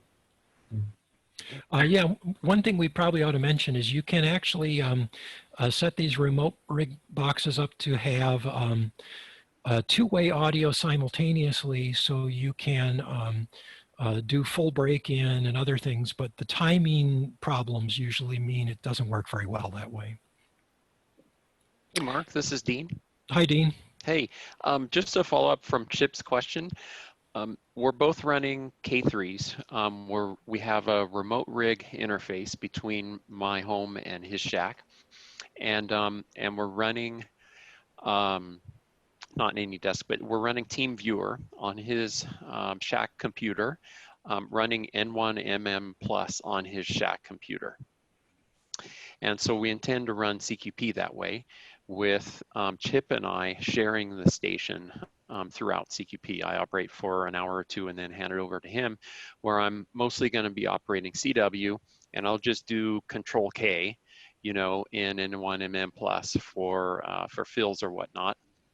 and then he'll take most of the phone. I was very interested by the conversation that Bob and Denny and Rick, I believe, were having with you about this whole thing about having an operator in the shack and then having a remote operator and switching back and forth without reconfiguring cables as we keep swapping between each other. Right. And I think what that really comes down to is at the shack, when you look at these connections, they can actually either be accessed two ways, like there's audio on the back of the radio and audio at the jack. There is a paddle input on the radio and a CW input on the back. But the only connection which really can't be a shared or parallel or wide is the CAT connection, and that's really the only one which you would have to switch between a local and a remote use. Except for, go ahead, Bob. Unless you were using Win for K3 and you multiplex the CAT data out of the radio. No, you don't need to do that. Yeah, well, and also you're running N1MM through TeamViewer, right? So yes, you don't need a local CAT connection for any reason. That's right. It's right, true. right. Just turn it off. Yeah, you don't need it.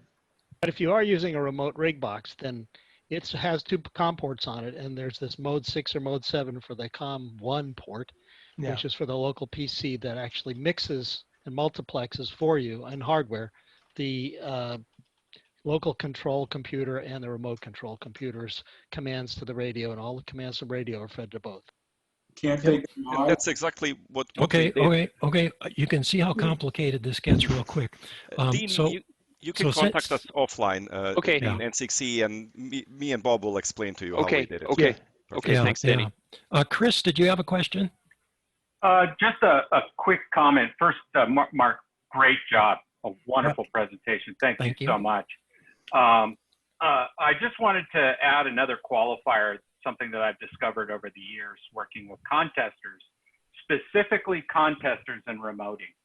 A lot of these companies like the ICOM or the BA1, Flex Radio, have designed these remote systems to have a mass appeal to the entire ham market.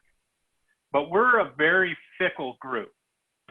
There are a broad range of contesters, from just people that get on the air for a couple hours where a smart link connection would be fine for them, all the way up to super competitive, top tier contesters that are winning, playing at the winning level, top 10 level.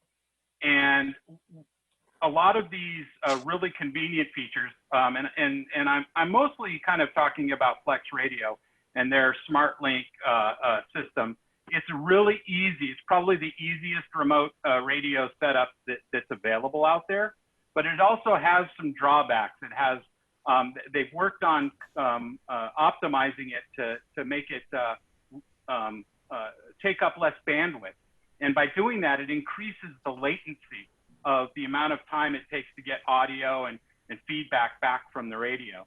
So, before you decide, hey, it's the easiest, so I'm just going to buy it, you're probably I'm just going to suggest that you talk to some of the resources we have here in the club and tell you about some of the solutions we've had to come up with to make remoting work specifically for competitive level contesting, because you can be very disappointed if you subscribe to one of these things and discover that this thing cannot keep up with your CW bit.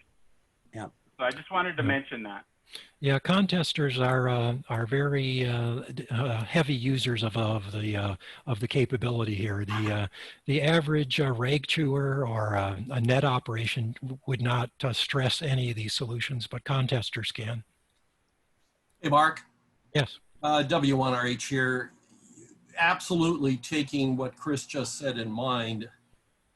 I'll mention a program that I've played around with. I don't use it anymore, but if you really wanted to get into remote operation cheap, there's a guy by the call of N4 Papa Yankee who has software that will control just about anything. It will even talk to a Flex with his own display on the other end. I've used it to control rotors, antenna switching, even my wave node watt meters. I think it's 60 bucks. I don't use it anymore. It's clunky, but it is low bandwidth, and it does work. Yeah, the N4 PY software, I guess his name's Carl, I think, has been around a long time, and I used it early on, and it actually worked very well. It also knows about sharing the radio port with other programs, so it actually can work with your logging program, which is a nice feature. The only downside, I guess I would say, is it has limited capability to help you with the rest of the shack, like antenna switching and amplifiers and things. Although I know he's added some functions for one or two specific devices. So, you know, N4PY software I think is a good solution, but I basically just don't even like to go down this path of getting stuck with a program which may not expand to meet what I need to do eventually, like the advanced solutions like the Flex or the remote rig boxes can do. Hey, great job, Mark. I've got to take off in honor of you. If you notice my new background screen, that's from the in-person operation from your awesome station on Vashon Island. That's the only thing that you can't do by remote is enjoy that beautiful air and the beautiful scenery and the camaraderie of, I'll never forget having one or two dinners with you there during my time in that IOTA operation. So thanks again. Great job, Mark 73 and KB to all. Yeah, I survived a visit from the locust to my ham shack. You should get a T-shirt for that, man. How about your fridge? Oh, the fridge was decimated. But, See you folks later, 73, KB. Yeah. All right. Hey, one other little trivia to follow up on Bob, WNRH. Carl, his name is actually Carl Mareshi. And N4PY is actually the parent, the father of Nathan Mareshi, N4YDU, one of the top rising star CW operators out there. A little trivia. Yep. Yeah. Okay. Let's have one more question before we. Maybe Dean has a little more encouragement for us to get on for CQP. Let me just jump in here and I'll hand it over. I just wanted to mention that the slides are up on the website, and so you can reference them there. Yeah, I'll add one more thing. We're going to have a couple more deep dives into some of these more nuanced topics, so we don't have to bother Mark with those too much, particularly the flex radio parts, some of the remote rig things. They're not going to necessarily be full meetings, but probably dedicated to like part of a meeting. Anybody who wants to read, to dive into any of those specific topics, definitely reach out to Dave and I and Gary, and we'll make sure that we accommodate all of those things. That we're really interested in getting as many people QRV with remote as we can over the next several weeks and months, just to get to where we can have more people on CQP and whatever else we're doing. Thank you, Mark, by the way. Awesome presentation. Yeah, and I wore my CQP shirt as well, so. I'll be on for CQP. I'll probably actually be operating from California to a Washington station working California contesters. It doesn't make any sense, but that's probably what I'm going to do. Interesting. Okay, well, thanks, Mark. That was great. And any questions, post them on the reflector or send them right to the person. Thank you, Mark. Thank you, Mark. Thanks, Mark. Appreciate it. It was awesome, Mark. Good job. Well done. Thank you, Mark. Everybody clap. Thanks, Mark. I'll be operating Oregon down to California, so what the heck. Thanks, Mark. Maybe you'll work each other. It'll be a twist. If we could get some overseas operators on, that would make it even more long distance. We often have someone from Japan or Europe who tries to use the remote with his U.S. call sign. So maybe we'll have somebody even further. Well, yeah, Denny, you guys have a couple remote operators, right? Yeah, we had Kazu JK3GAD and Seppo OH1VR who logged in. They struggled. I mean, it's the varying network connection to Oliver Station. I think it's just lag and variability. So we try to organize the shift so when they are in their PM Netflix hours, they do not operate and like Oliver operated locally when it's like 6, 7, 8 p.m. local time. So you have to just work your schedules around these heavy internet usage times. Yeah.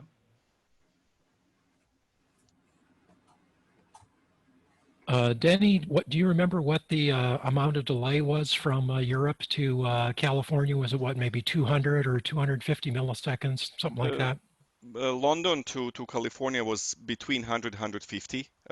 I used to operate CQP last year from Sarajevo, from Echo 7 land, and it was 200 milliseconds. I had maybe, I don't know how many hours I put a few hundred QSOs. I did not have problems with that. It's just delay, but no, it wasn't that bad. Yeah, usually if you can stay under 200 milliseconds, it works pretty well. Yeah, 180 milliseconds from Santiago, Chile. And it worked.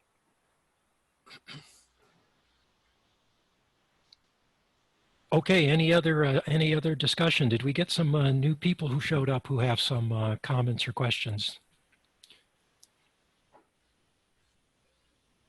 Just All right, had a it's question free. for K9YC if he's still here. Where did you say you were evacuated to, Jim, and where are you living?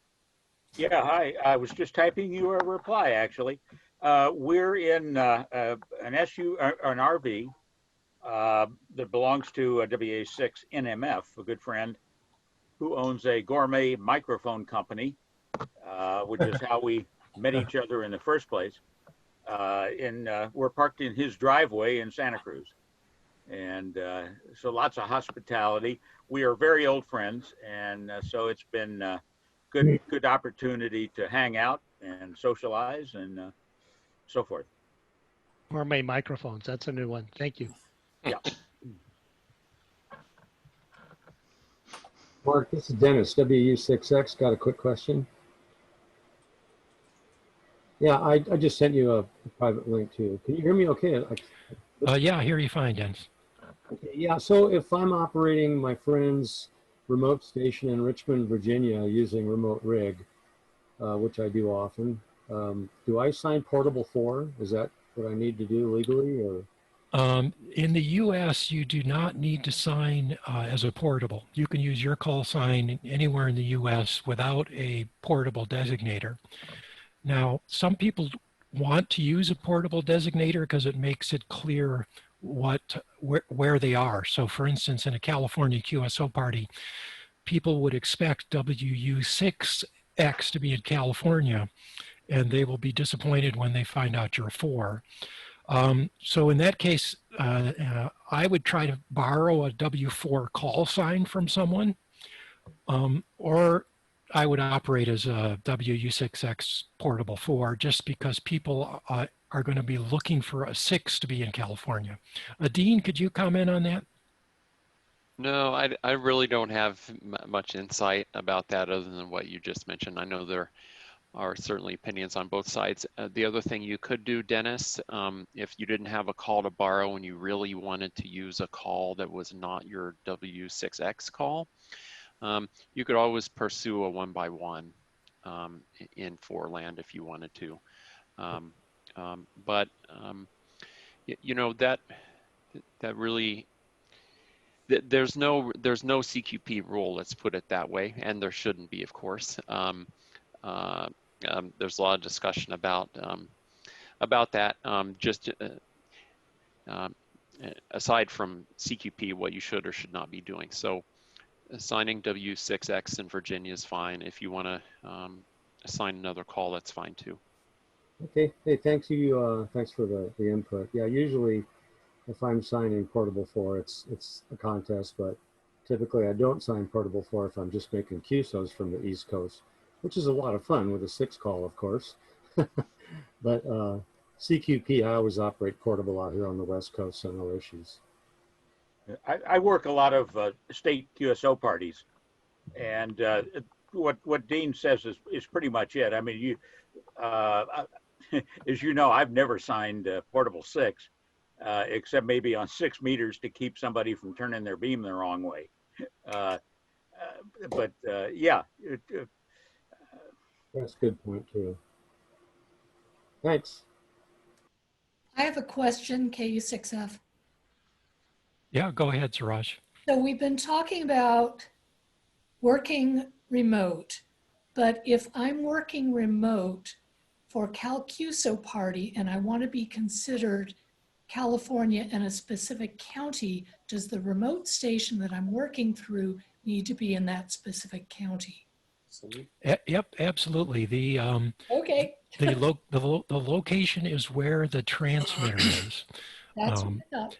And that's also what the call sign should reflect, a U.S. call sign. That's also, if you were in a contest with grid squares or something else, it's always the transmitter location sets the location for the exchange or the contest multiplier or whatever. Thank you. That was my understanding, but we were getting out there on the discussions and I wanted to get clear on that. No, it's a good question, and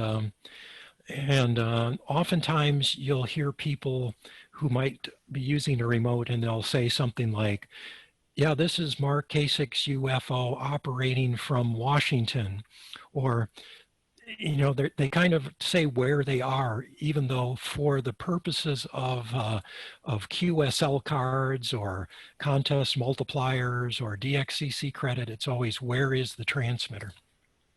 Right. Well,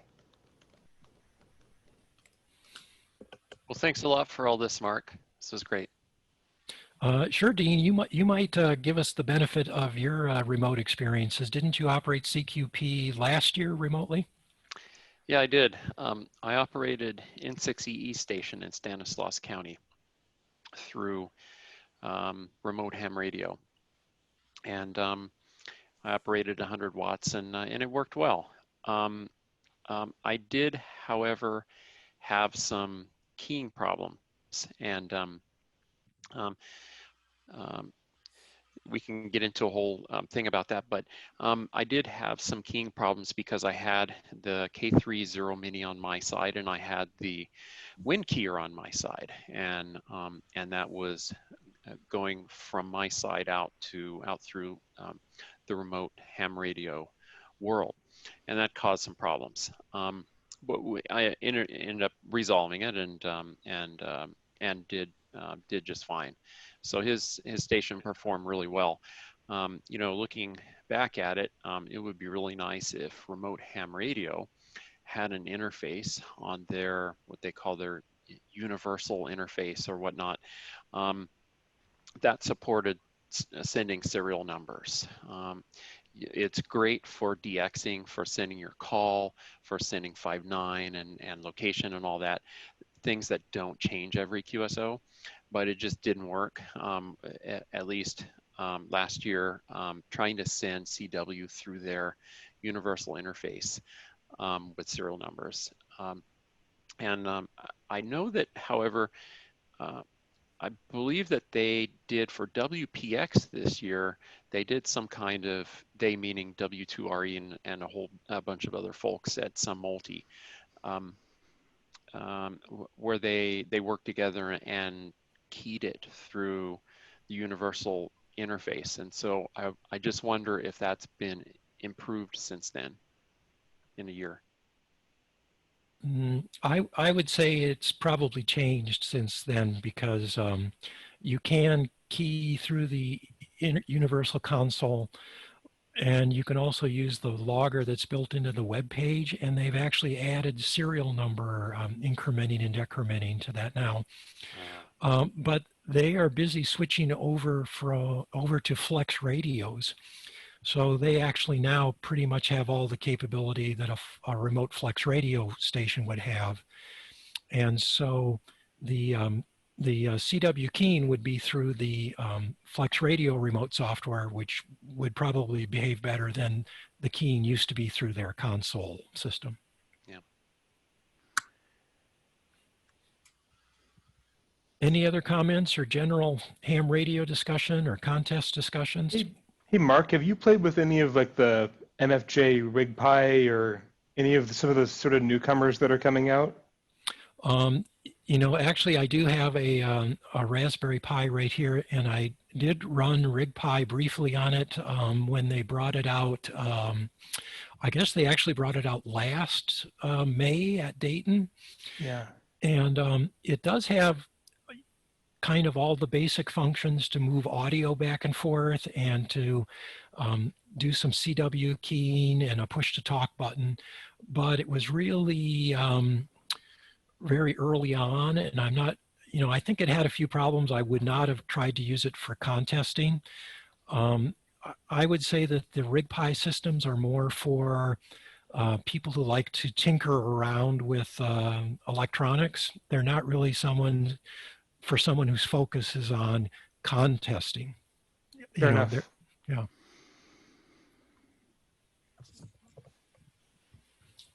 Anybody else? I see Rick up there. Rick has been one of our remote users for maybe the longest time ever. What would you want to warn people about, Rick? Well, Mark, you did a terrific job of covering the field. There are dozens and dozens of ways to do it. I have to confess, I've done it one way, using remote rigs. So my experience is pretty narrow. I'm delighted with remote rig. I would be just as delighted if K4 eliminates the need for the remote rig box. It would be one less set of wires and one less set of configuration parameters. So I look forward to that, but the remote rig boxes work really well. There's a lot of controversy over using a shack computer. I do use a shack computer, but not the way you've described its use. I use it only as a host for server-side applications like KPA 1500 remote, KPA 500 remote. I also was using a remote relay card that didn't have an internet interface, so I used Chrome Remote Desktop to control it from that local shack computer. I think I'm probably going to free up enough outlets on my digital loggers web power switch to do it the way you recommended today, by switching individual 12-volt wall warts. That'll eliminate a little bit of complexity. I've had latency down around 40 or 50 milliseconds most of the time. It's been great. The only serious problem that I've had was in the early days, I guess about 7 or 8 years ago. Packet loss was a huge issue, and there was nothing I could do about it. I tried every possible combination of remote rig parameters and couldn't get reliably good audio. There were just too many packet dropouts, which caused the syndrome known as Rice Krispies. Those snap, crackle, and pop. However, the cable company improved slowly over the years to the point where for the last 3 or 4 years, that hasn't been much of an issue. Every once in a while, I'll hear a crackle or a snap, but I've got pretty darn good audio now. So it's definitely doable. There are lots of ways to go. I'll be happy to give anybody who wants it details on how I do it, but it's not the only way. Yeah. The remote rig users are usually very happy, and they never want to change because they've got it set up and it works very reliably. Hey Rick, when are they going to give you 2 K4s so that you can try from one to the other, or loan one of us one of them? Just kidding. I was going to steal one from K6XX, but it sounds like his may be a victim. Oh boy. I'll be happy to let you have it. I have a couple of design observations here. First, my station from an antenna switching point of view is far too much of a mess to remote. But I'm thinking of DC power. I have my station, except for power amp, runs on 2 12-volt systems. One is lithium ferrous phosphate, which runs the K3s. The other is sealed lead acid, which runs everything else. So the idea is I have no noise-making wall warts in the system. Those batteries are flow charged from quiet charger supplies and good charge regulators. So thinking then of how one might do these control functions that need resets and so on and so forth. Yeah, you can actually, if everything is on 12 volts and you only need to switch low voltage wiring like that, I would do it with a relay card, you know, a card that has 16 relays or 8 relays. And you can either run that card from the shack computer, or you can actually get relay cards that work over the internet. Remote Rig actually sells a box that has remote relays.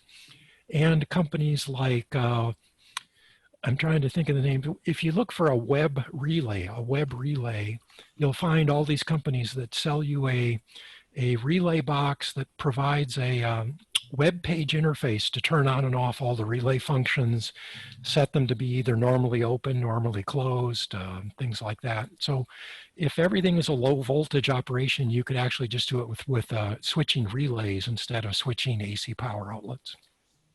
Good, thank you.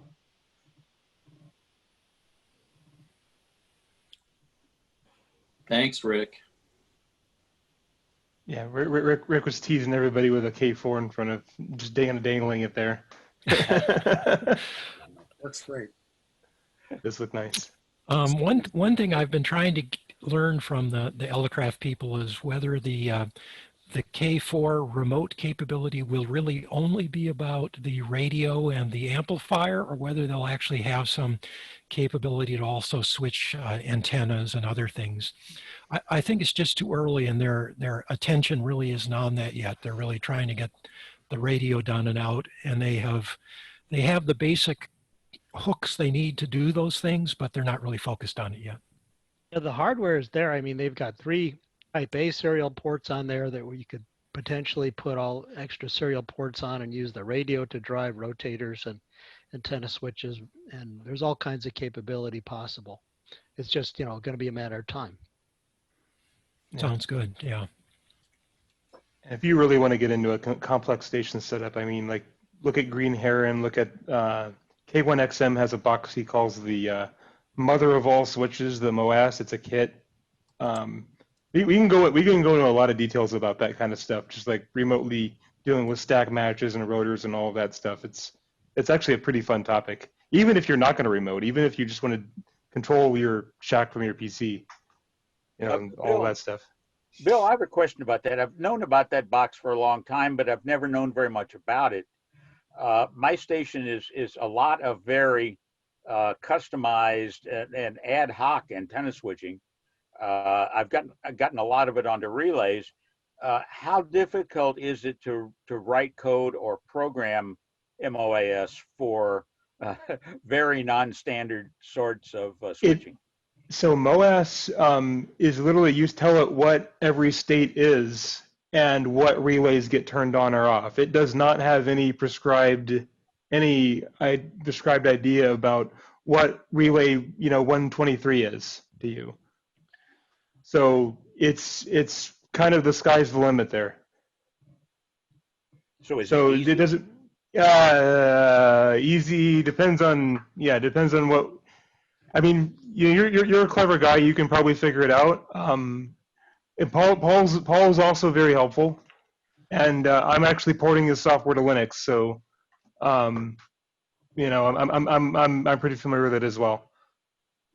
Yeah, I have two MOAS boxes at my station, and the configuration file is all done in JSON, and it's big, but it's very straightforward and reasonably easy to do.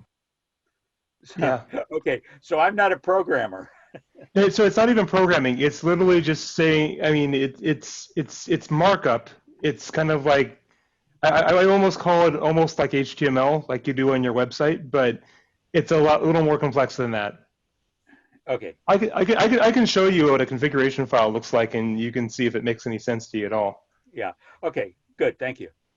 One thing I found is I had to get all the antenna coaxes back to just 1 or 2 locations where I put switches. Otherwise, I would need too many switches scattered all over. So you might try to think about, does most of the cabling run back to concentrated locations. And then I also had a lot of pleasant experience with the Green Heron Engineering remote switching equipment, because you don't have to run any cable switching out there. Just hook it up to the antennas.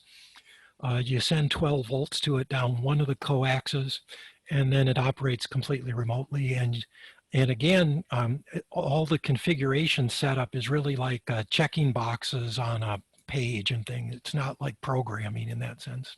Okay. All of my wiring is in the shack. I have no antenna switching outside the shack. Okay. Do you do any phasing or stacking stuff, Jim? Well, I've got one tricky thing with that, where I have two 80-meter dipoles that can be switched to be, both can be either a driven or a reflector. I see. Going to Europe or going to VKZL. And that's the only really custom thing, and it's the only thing right now that's not automated. Gotcha. Yeah, that's one of the good things about the MOAS switch, because I have two 80-meter delta quads, and you can combine them, and I basically have one 80-meter delta quad that's switchable in 4 directions with a rotator control. Yeah, beautiful. I was just going to share with the folks that if you want to find some really inexpensive power switches with lots of capability, another source is eBay. A lot of the remote power distribution units that are used in data centers get refreshed on a regular basis. And that's what I'm using. I even have a couple that are 208 volt, so I can power up my my amplifiers and all remotely. Another thing that may be simplistic but seems to work for me is I've eliminated virtually all my wall warts by just having a 12 amp 20 volt supply, and I just use a PowerWorks distribution panel, and I just plug that into one of the intelligent power strip plugs, and I usually find that I have all that set up to run when I'm operating, and then I just have a few things with a little switch, like if I turn on my dummy load to turn on the fan remotely if I want to do some testing and not take up spectrum with a signal. But other than that, if you want to find some ways to get going inexpensively, you can talk to me, because I probably found them all. Yep. Yeah, who's that talking? Chip W6MY. Great, thanks, Chip. Yeah. Hey, Gary. Oh, sorry, go on. I was just going to thank Jim. I've read your cookbook, and he's helped me get some ferrites and all. I've got $230 worth of ferrites from Mauser here that were spread out all over my station, thanks to Jim. That's a good start. Well, thanks. And let me say that since I have developed the newer cookbook that uses much fewer ferrite cores, I have a lot of leftover ferrite cores, some of which are new and some of which are used. So if you're looking for ferrite cores, email me. Yeah. Hey, Gary, you did a paper on the relay coils in the DLI being PWM switched driven. Is that across their whole line, or is it just the rack mount one that you tried? Yeah, always be suspicious when you add just one more piece of curious electronic equipment to your shack. Be very, very suspicious. It's not just wall warts that cause interference. So on my website, you can find it through my QRZ page. I have a web page devoted to RFI, and I have a number of product reviews there. And one of the things was actually it's a very nice rack mount remote power switch for AC. Works for 240 as well, 120 and 240, made by Digital Loggers, DLI.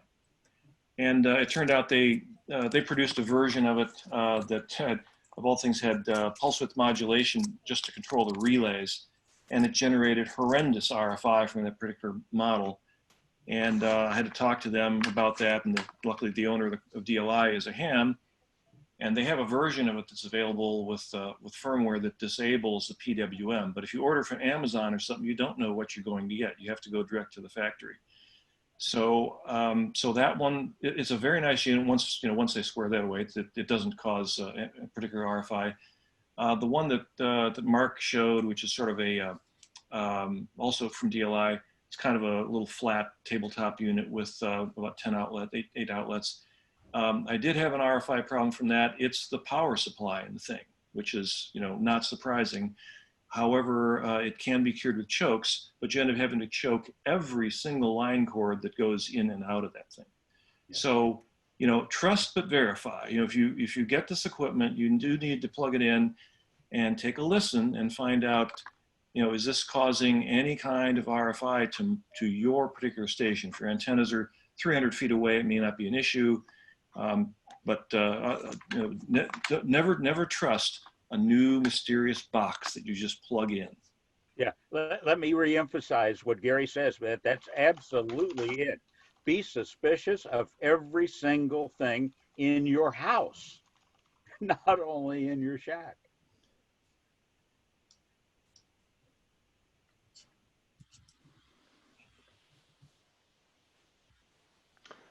Very good, thank you.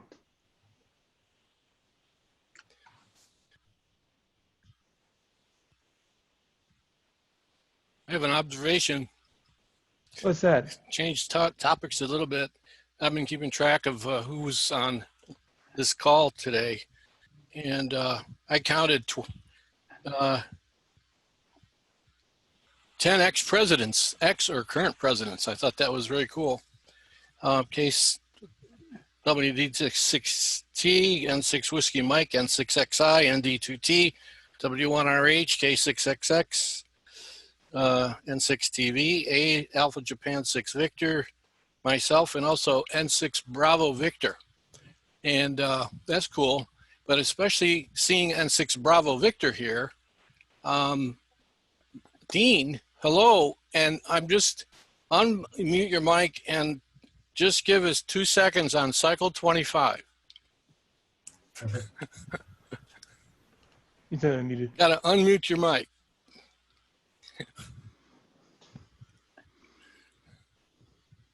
Alt-A will do it, Dean. Or just hold down the space bar while you talk. Yeah, just hold down the space bar might be easiest.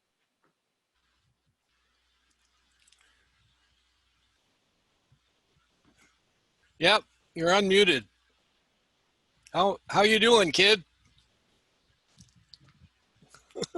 Still no audio.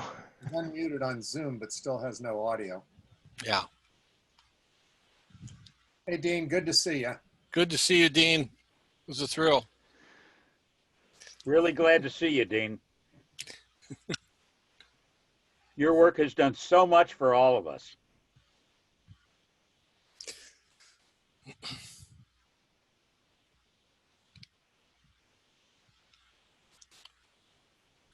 Back to net. I actually could use a copy of HFTA.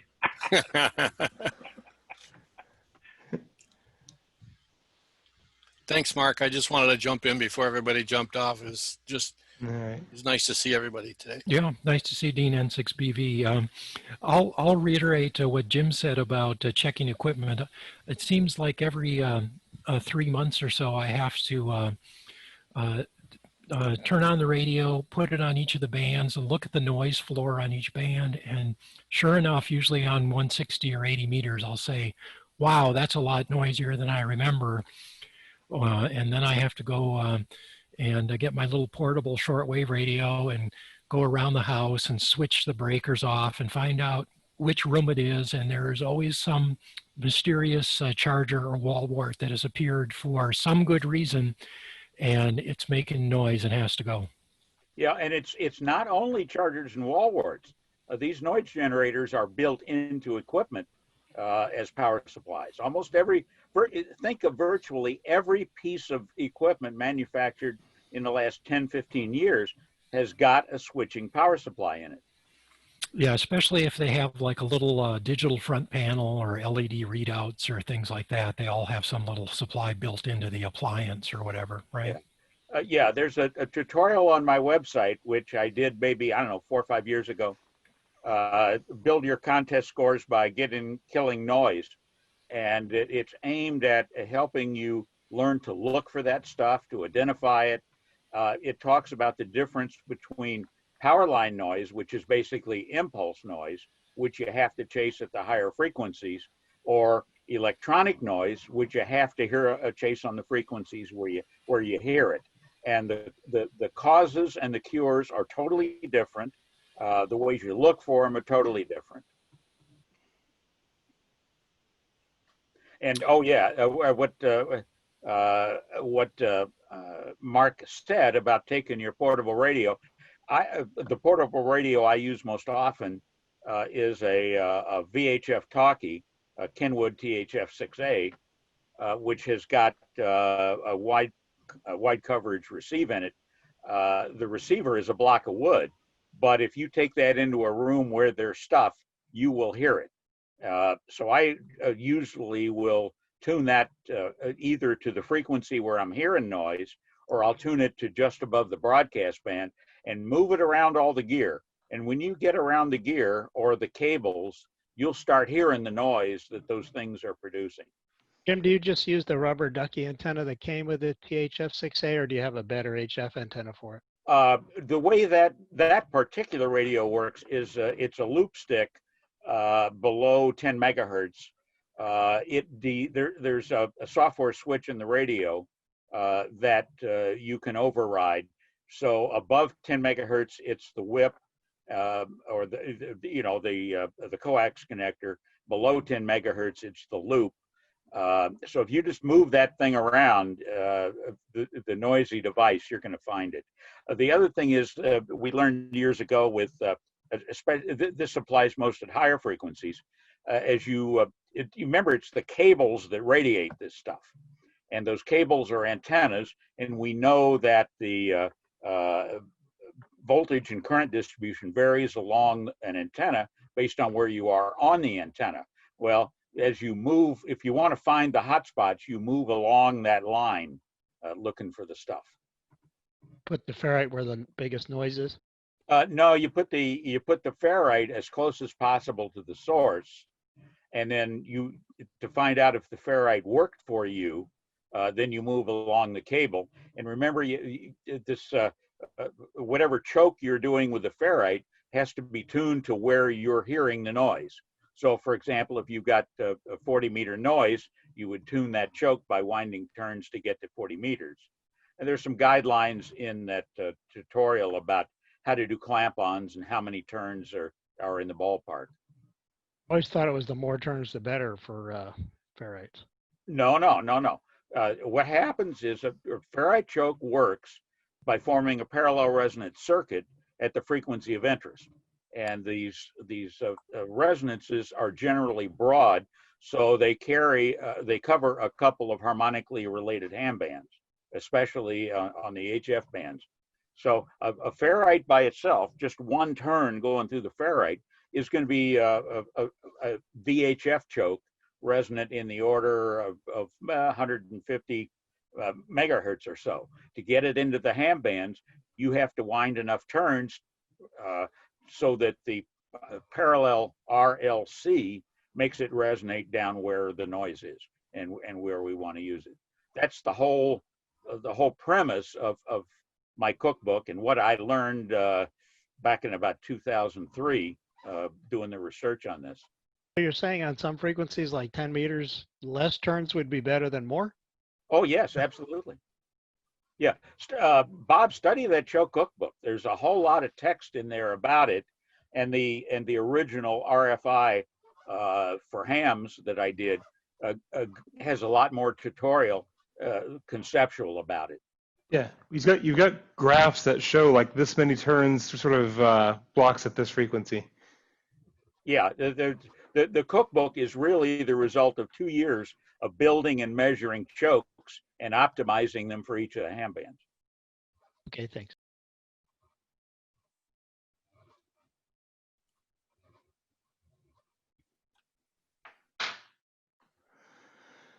All right. Anybody want to do anything else here, or should we shut this webinar down? Can I ask Jim a quick question? Sure.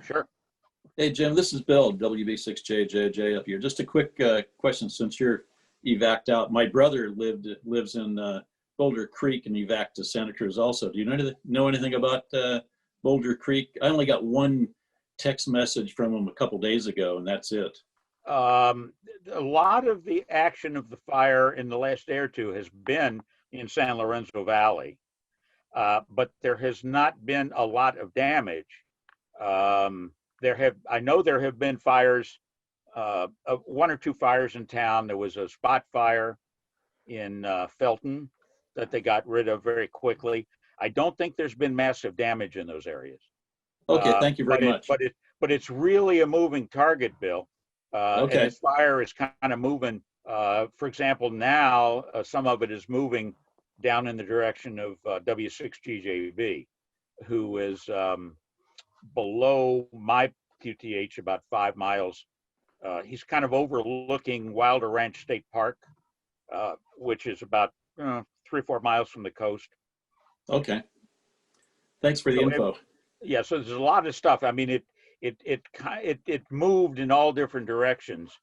It kind of started in a single place, moved, and then spread both ways in all of these directions.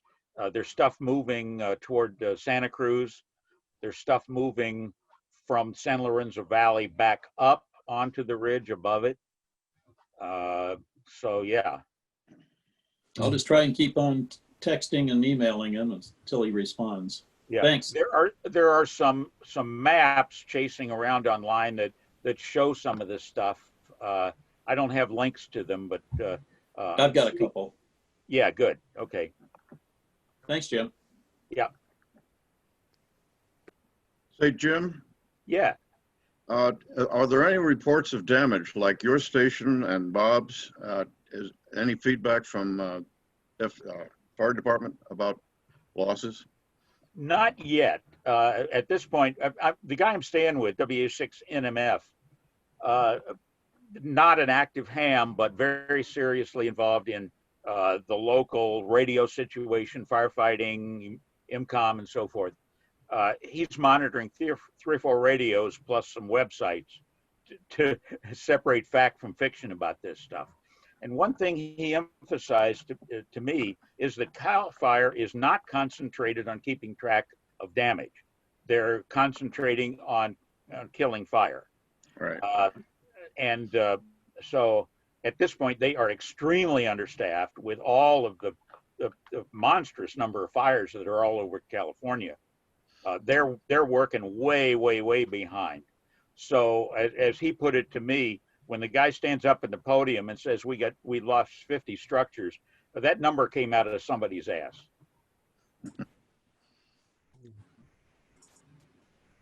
And these are things that are impossible to know at this stage. He said, basically, we're not going to know any of this stuff until things have settled down and somebody's had time to go drive around and seriously study it. Yeah. One of those maps that I think Bill posted yesterday was, I scrolled down to K6's property. I could see his antennas, and it had one of those red dots that indicates fire on site, but no detail. Right. Yeah. And those red dots are depending on the map, they change over time. A fresher dot is red, older dot is orange, older dot is yellow, and so forth. My son, who lives over in Ohio, found something from a satellite. Let me see if I can find a web page for that. It is a 6 or 7 day map. So in other words, it's like a time lapse, and you see on the first day the fires are very tiny, they're spread out. Next day they've spread, the next day they've spread, and all of a sudden there's a big blob, and then the blob dissipates and it spreads out, and you see how the fire has gone along. Let's see if I can find that.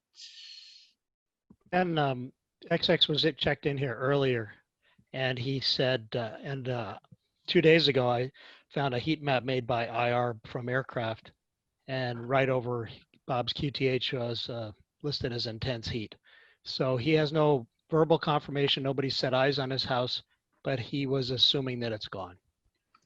Yeah, okay. The other thing that's been emphasized, though, is that the heat mapping could be, not necessarily, but could be heat in the plume, which may or may not be directly over the source that produces it. Yeah.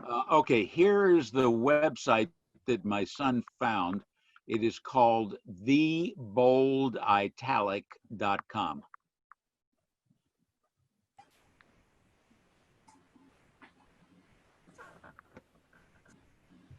Can you type that into the chat? All lowercase. What was it again? Thebolditalic.com. I just got it for you.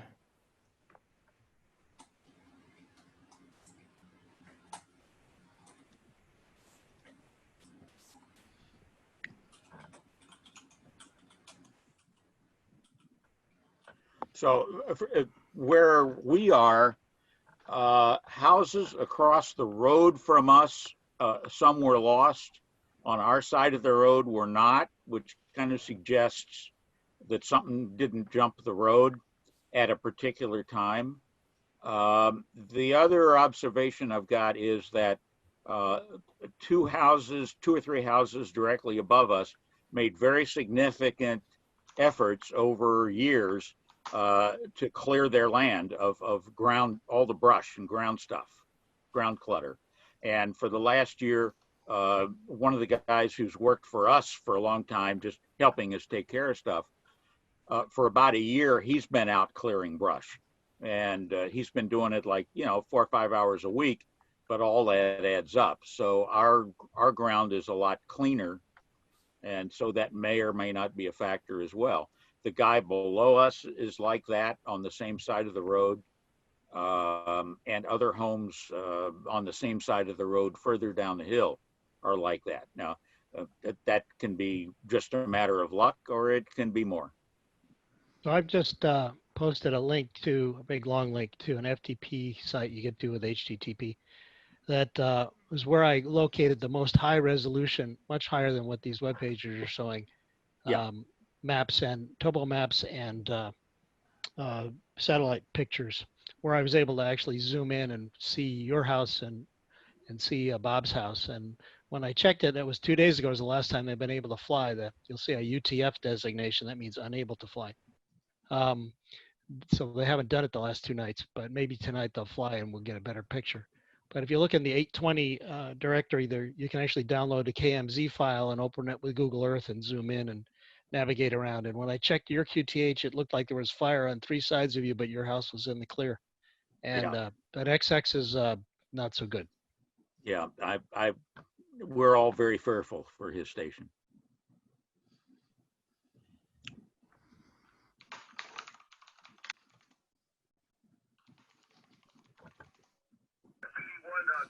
Hey Bob, this is K6JS. Does that include Sonoma on those files? Okay, if you navigate to the parent directories, that'd be the LNU file. Right. So if you keep going up parent directory, you'll see the same kind of data available, but I haven't looked for the IR mass for Sonoma. Okay, I'll search through them. We know N6YU, Fred, has been evacuated for several days. Looks like it's within a mile of his house, but we've been getting evacuation, not personally, but my phone's been going off. They've been expanding the mandatory evacuations all day today, up to Highway 101 on the east side. Are you on the west side? We're on the excuse me. We're on the east side of 101, but I'm south of the fire. But Fred is right up there off Russian River. Didn't Fred get burned out last time? No. We WW6D, WX6B, Siraj, K6F. But no, we're going through another round. Yeah, and it's not over yet. More lightning due Sunday night. I know. Another thing that my host emphasized, who's very aware of how CAL FIRE operates, he's observed that a very large component of evacuation is to keep us out of the way of fire crews. There are really two motivations: to protect human life and that keeping us out of the way. Good point. So these, around us at least, these evacuations have been extremely proactive. Yes. Yeah, no, I also think they want to do it in some form of a fashion where they can kind of control it, where everybody's not leaving all at once. Yes. Did you say Yes. GJB went back to his house to try to protect it? Yes. It really doesn't sound like a good idea if there's fire raging all around. He's not going to do it with a garden hose. Well, no, if you knew Glenn, that is not even close to what he's doing. He completely rebuilt his home. Remember, this guy is a mechanical and aeronautical engineer who knows how to catch the satellites coming back. Okay.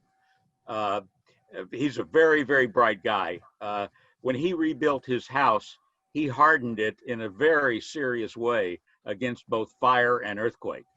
And he spent the last 3-4 months additionally hardening his place against fire. So he's a very bright guy. He's had experience on fire crews when he was younger. So he knows what he's doing. And he also knows enough that he is no longer out digging trenches around fires. He's letting the younger guys do that. Okay, well, if you hear any news from him, you'll probably hear it first. Please post something in the reflector if he lets you share it. Yeah, sure will. To give you an idea, he's got very large water tanks and very capable generation capability. So he knows what he's doing. He's got a lot of backup. So he's not your ordinary guy. Okay, that's for sure. Of course, XX said he had a tank and a hydrant there, and CDF ignored it and told him to get out. Yeah, I understand. I have a question. Has anybody heard anything from the people up north? Is there anything being threatened up there? Up north, K6JS was just talking about. I was just gave a little report on that. Okay, sorry, I tuned out. N6YU is evacuated. But we've been having evacuation notices all day today, and they've pretty much from the coast all the way to Highway 101 at this point. They're starting to move north a little bit, north of Healdsburg. But portions of Healdsburg have been evacuated, and most of the evacuation zone is from Josh, W6XU, right at his mailbox. from Occidental Road north up to Cloverdale, and from 101 to the coast, all of the Russian River, that whole area. Wow. Yeah, it was this morning I drove to Cloverdale and back, and I got 3 alerts on my phone just by virtue of being there. And the road 101 basically between Cloverdale and Santa Rosa is like very low visibility. So you could see the fires basically, but then it clears out down between Santa Rosa and Petaluma. Yeah, it's come over the hill into Dry Creek area and down into the valley there, and there's just one other hill before it comes into Healdsburg and the 101 corridor. And we've been dealing, just probably like everybody else, we're dealing with a ton of smoke.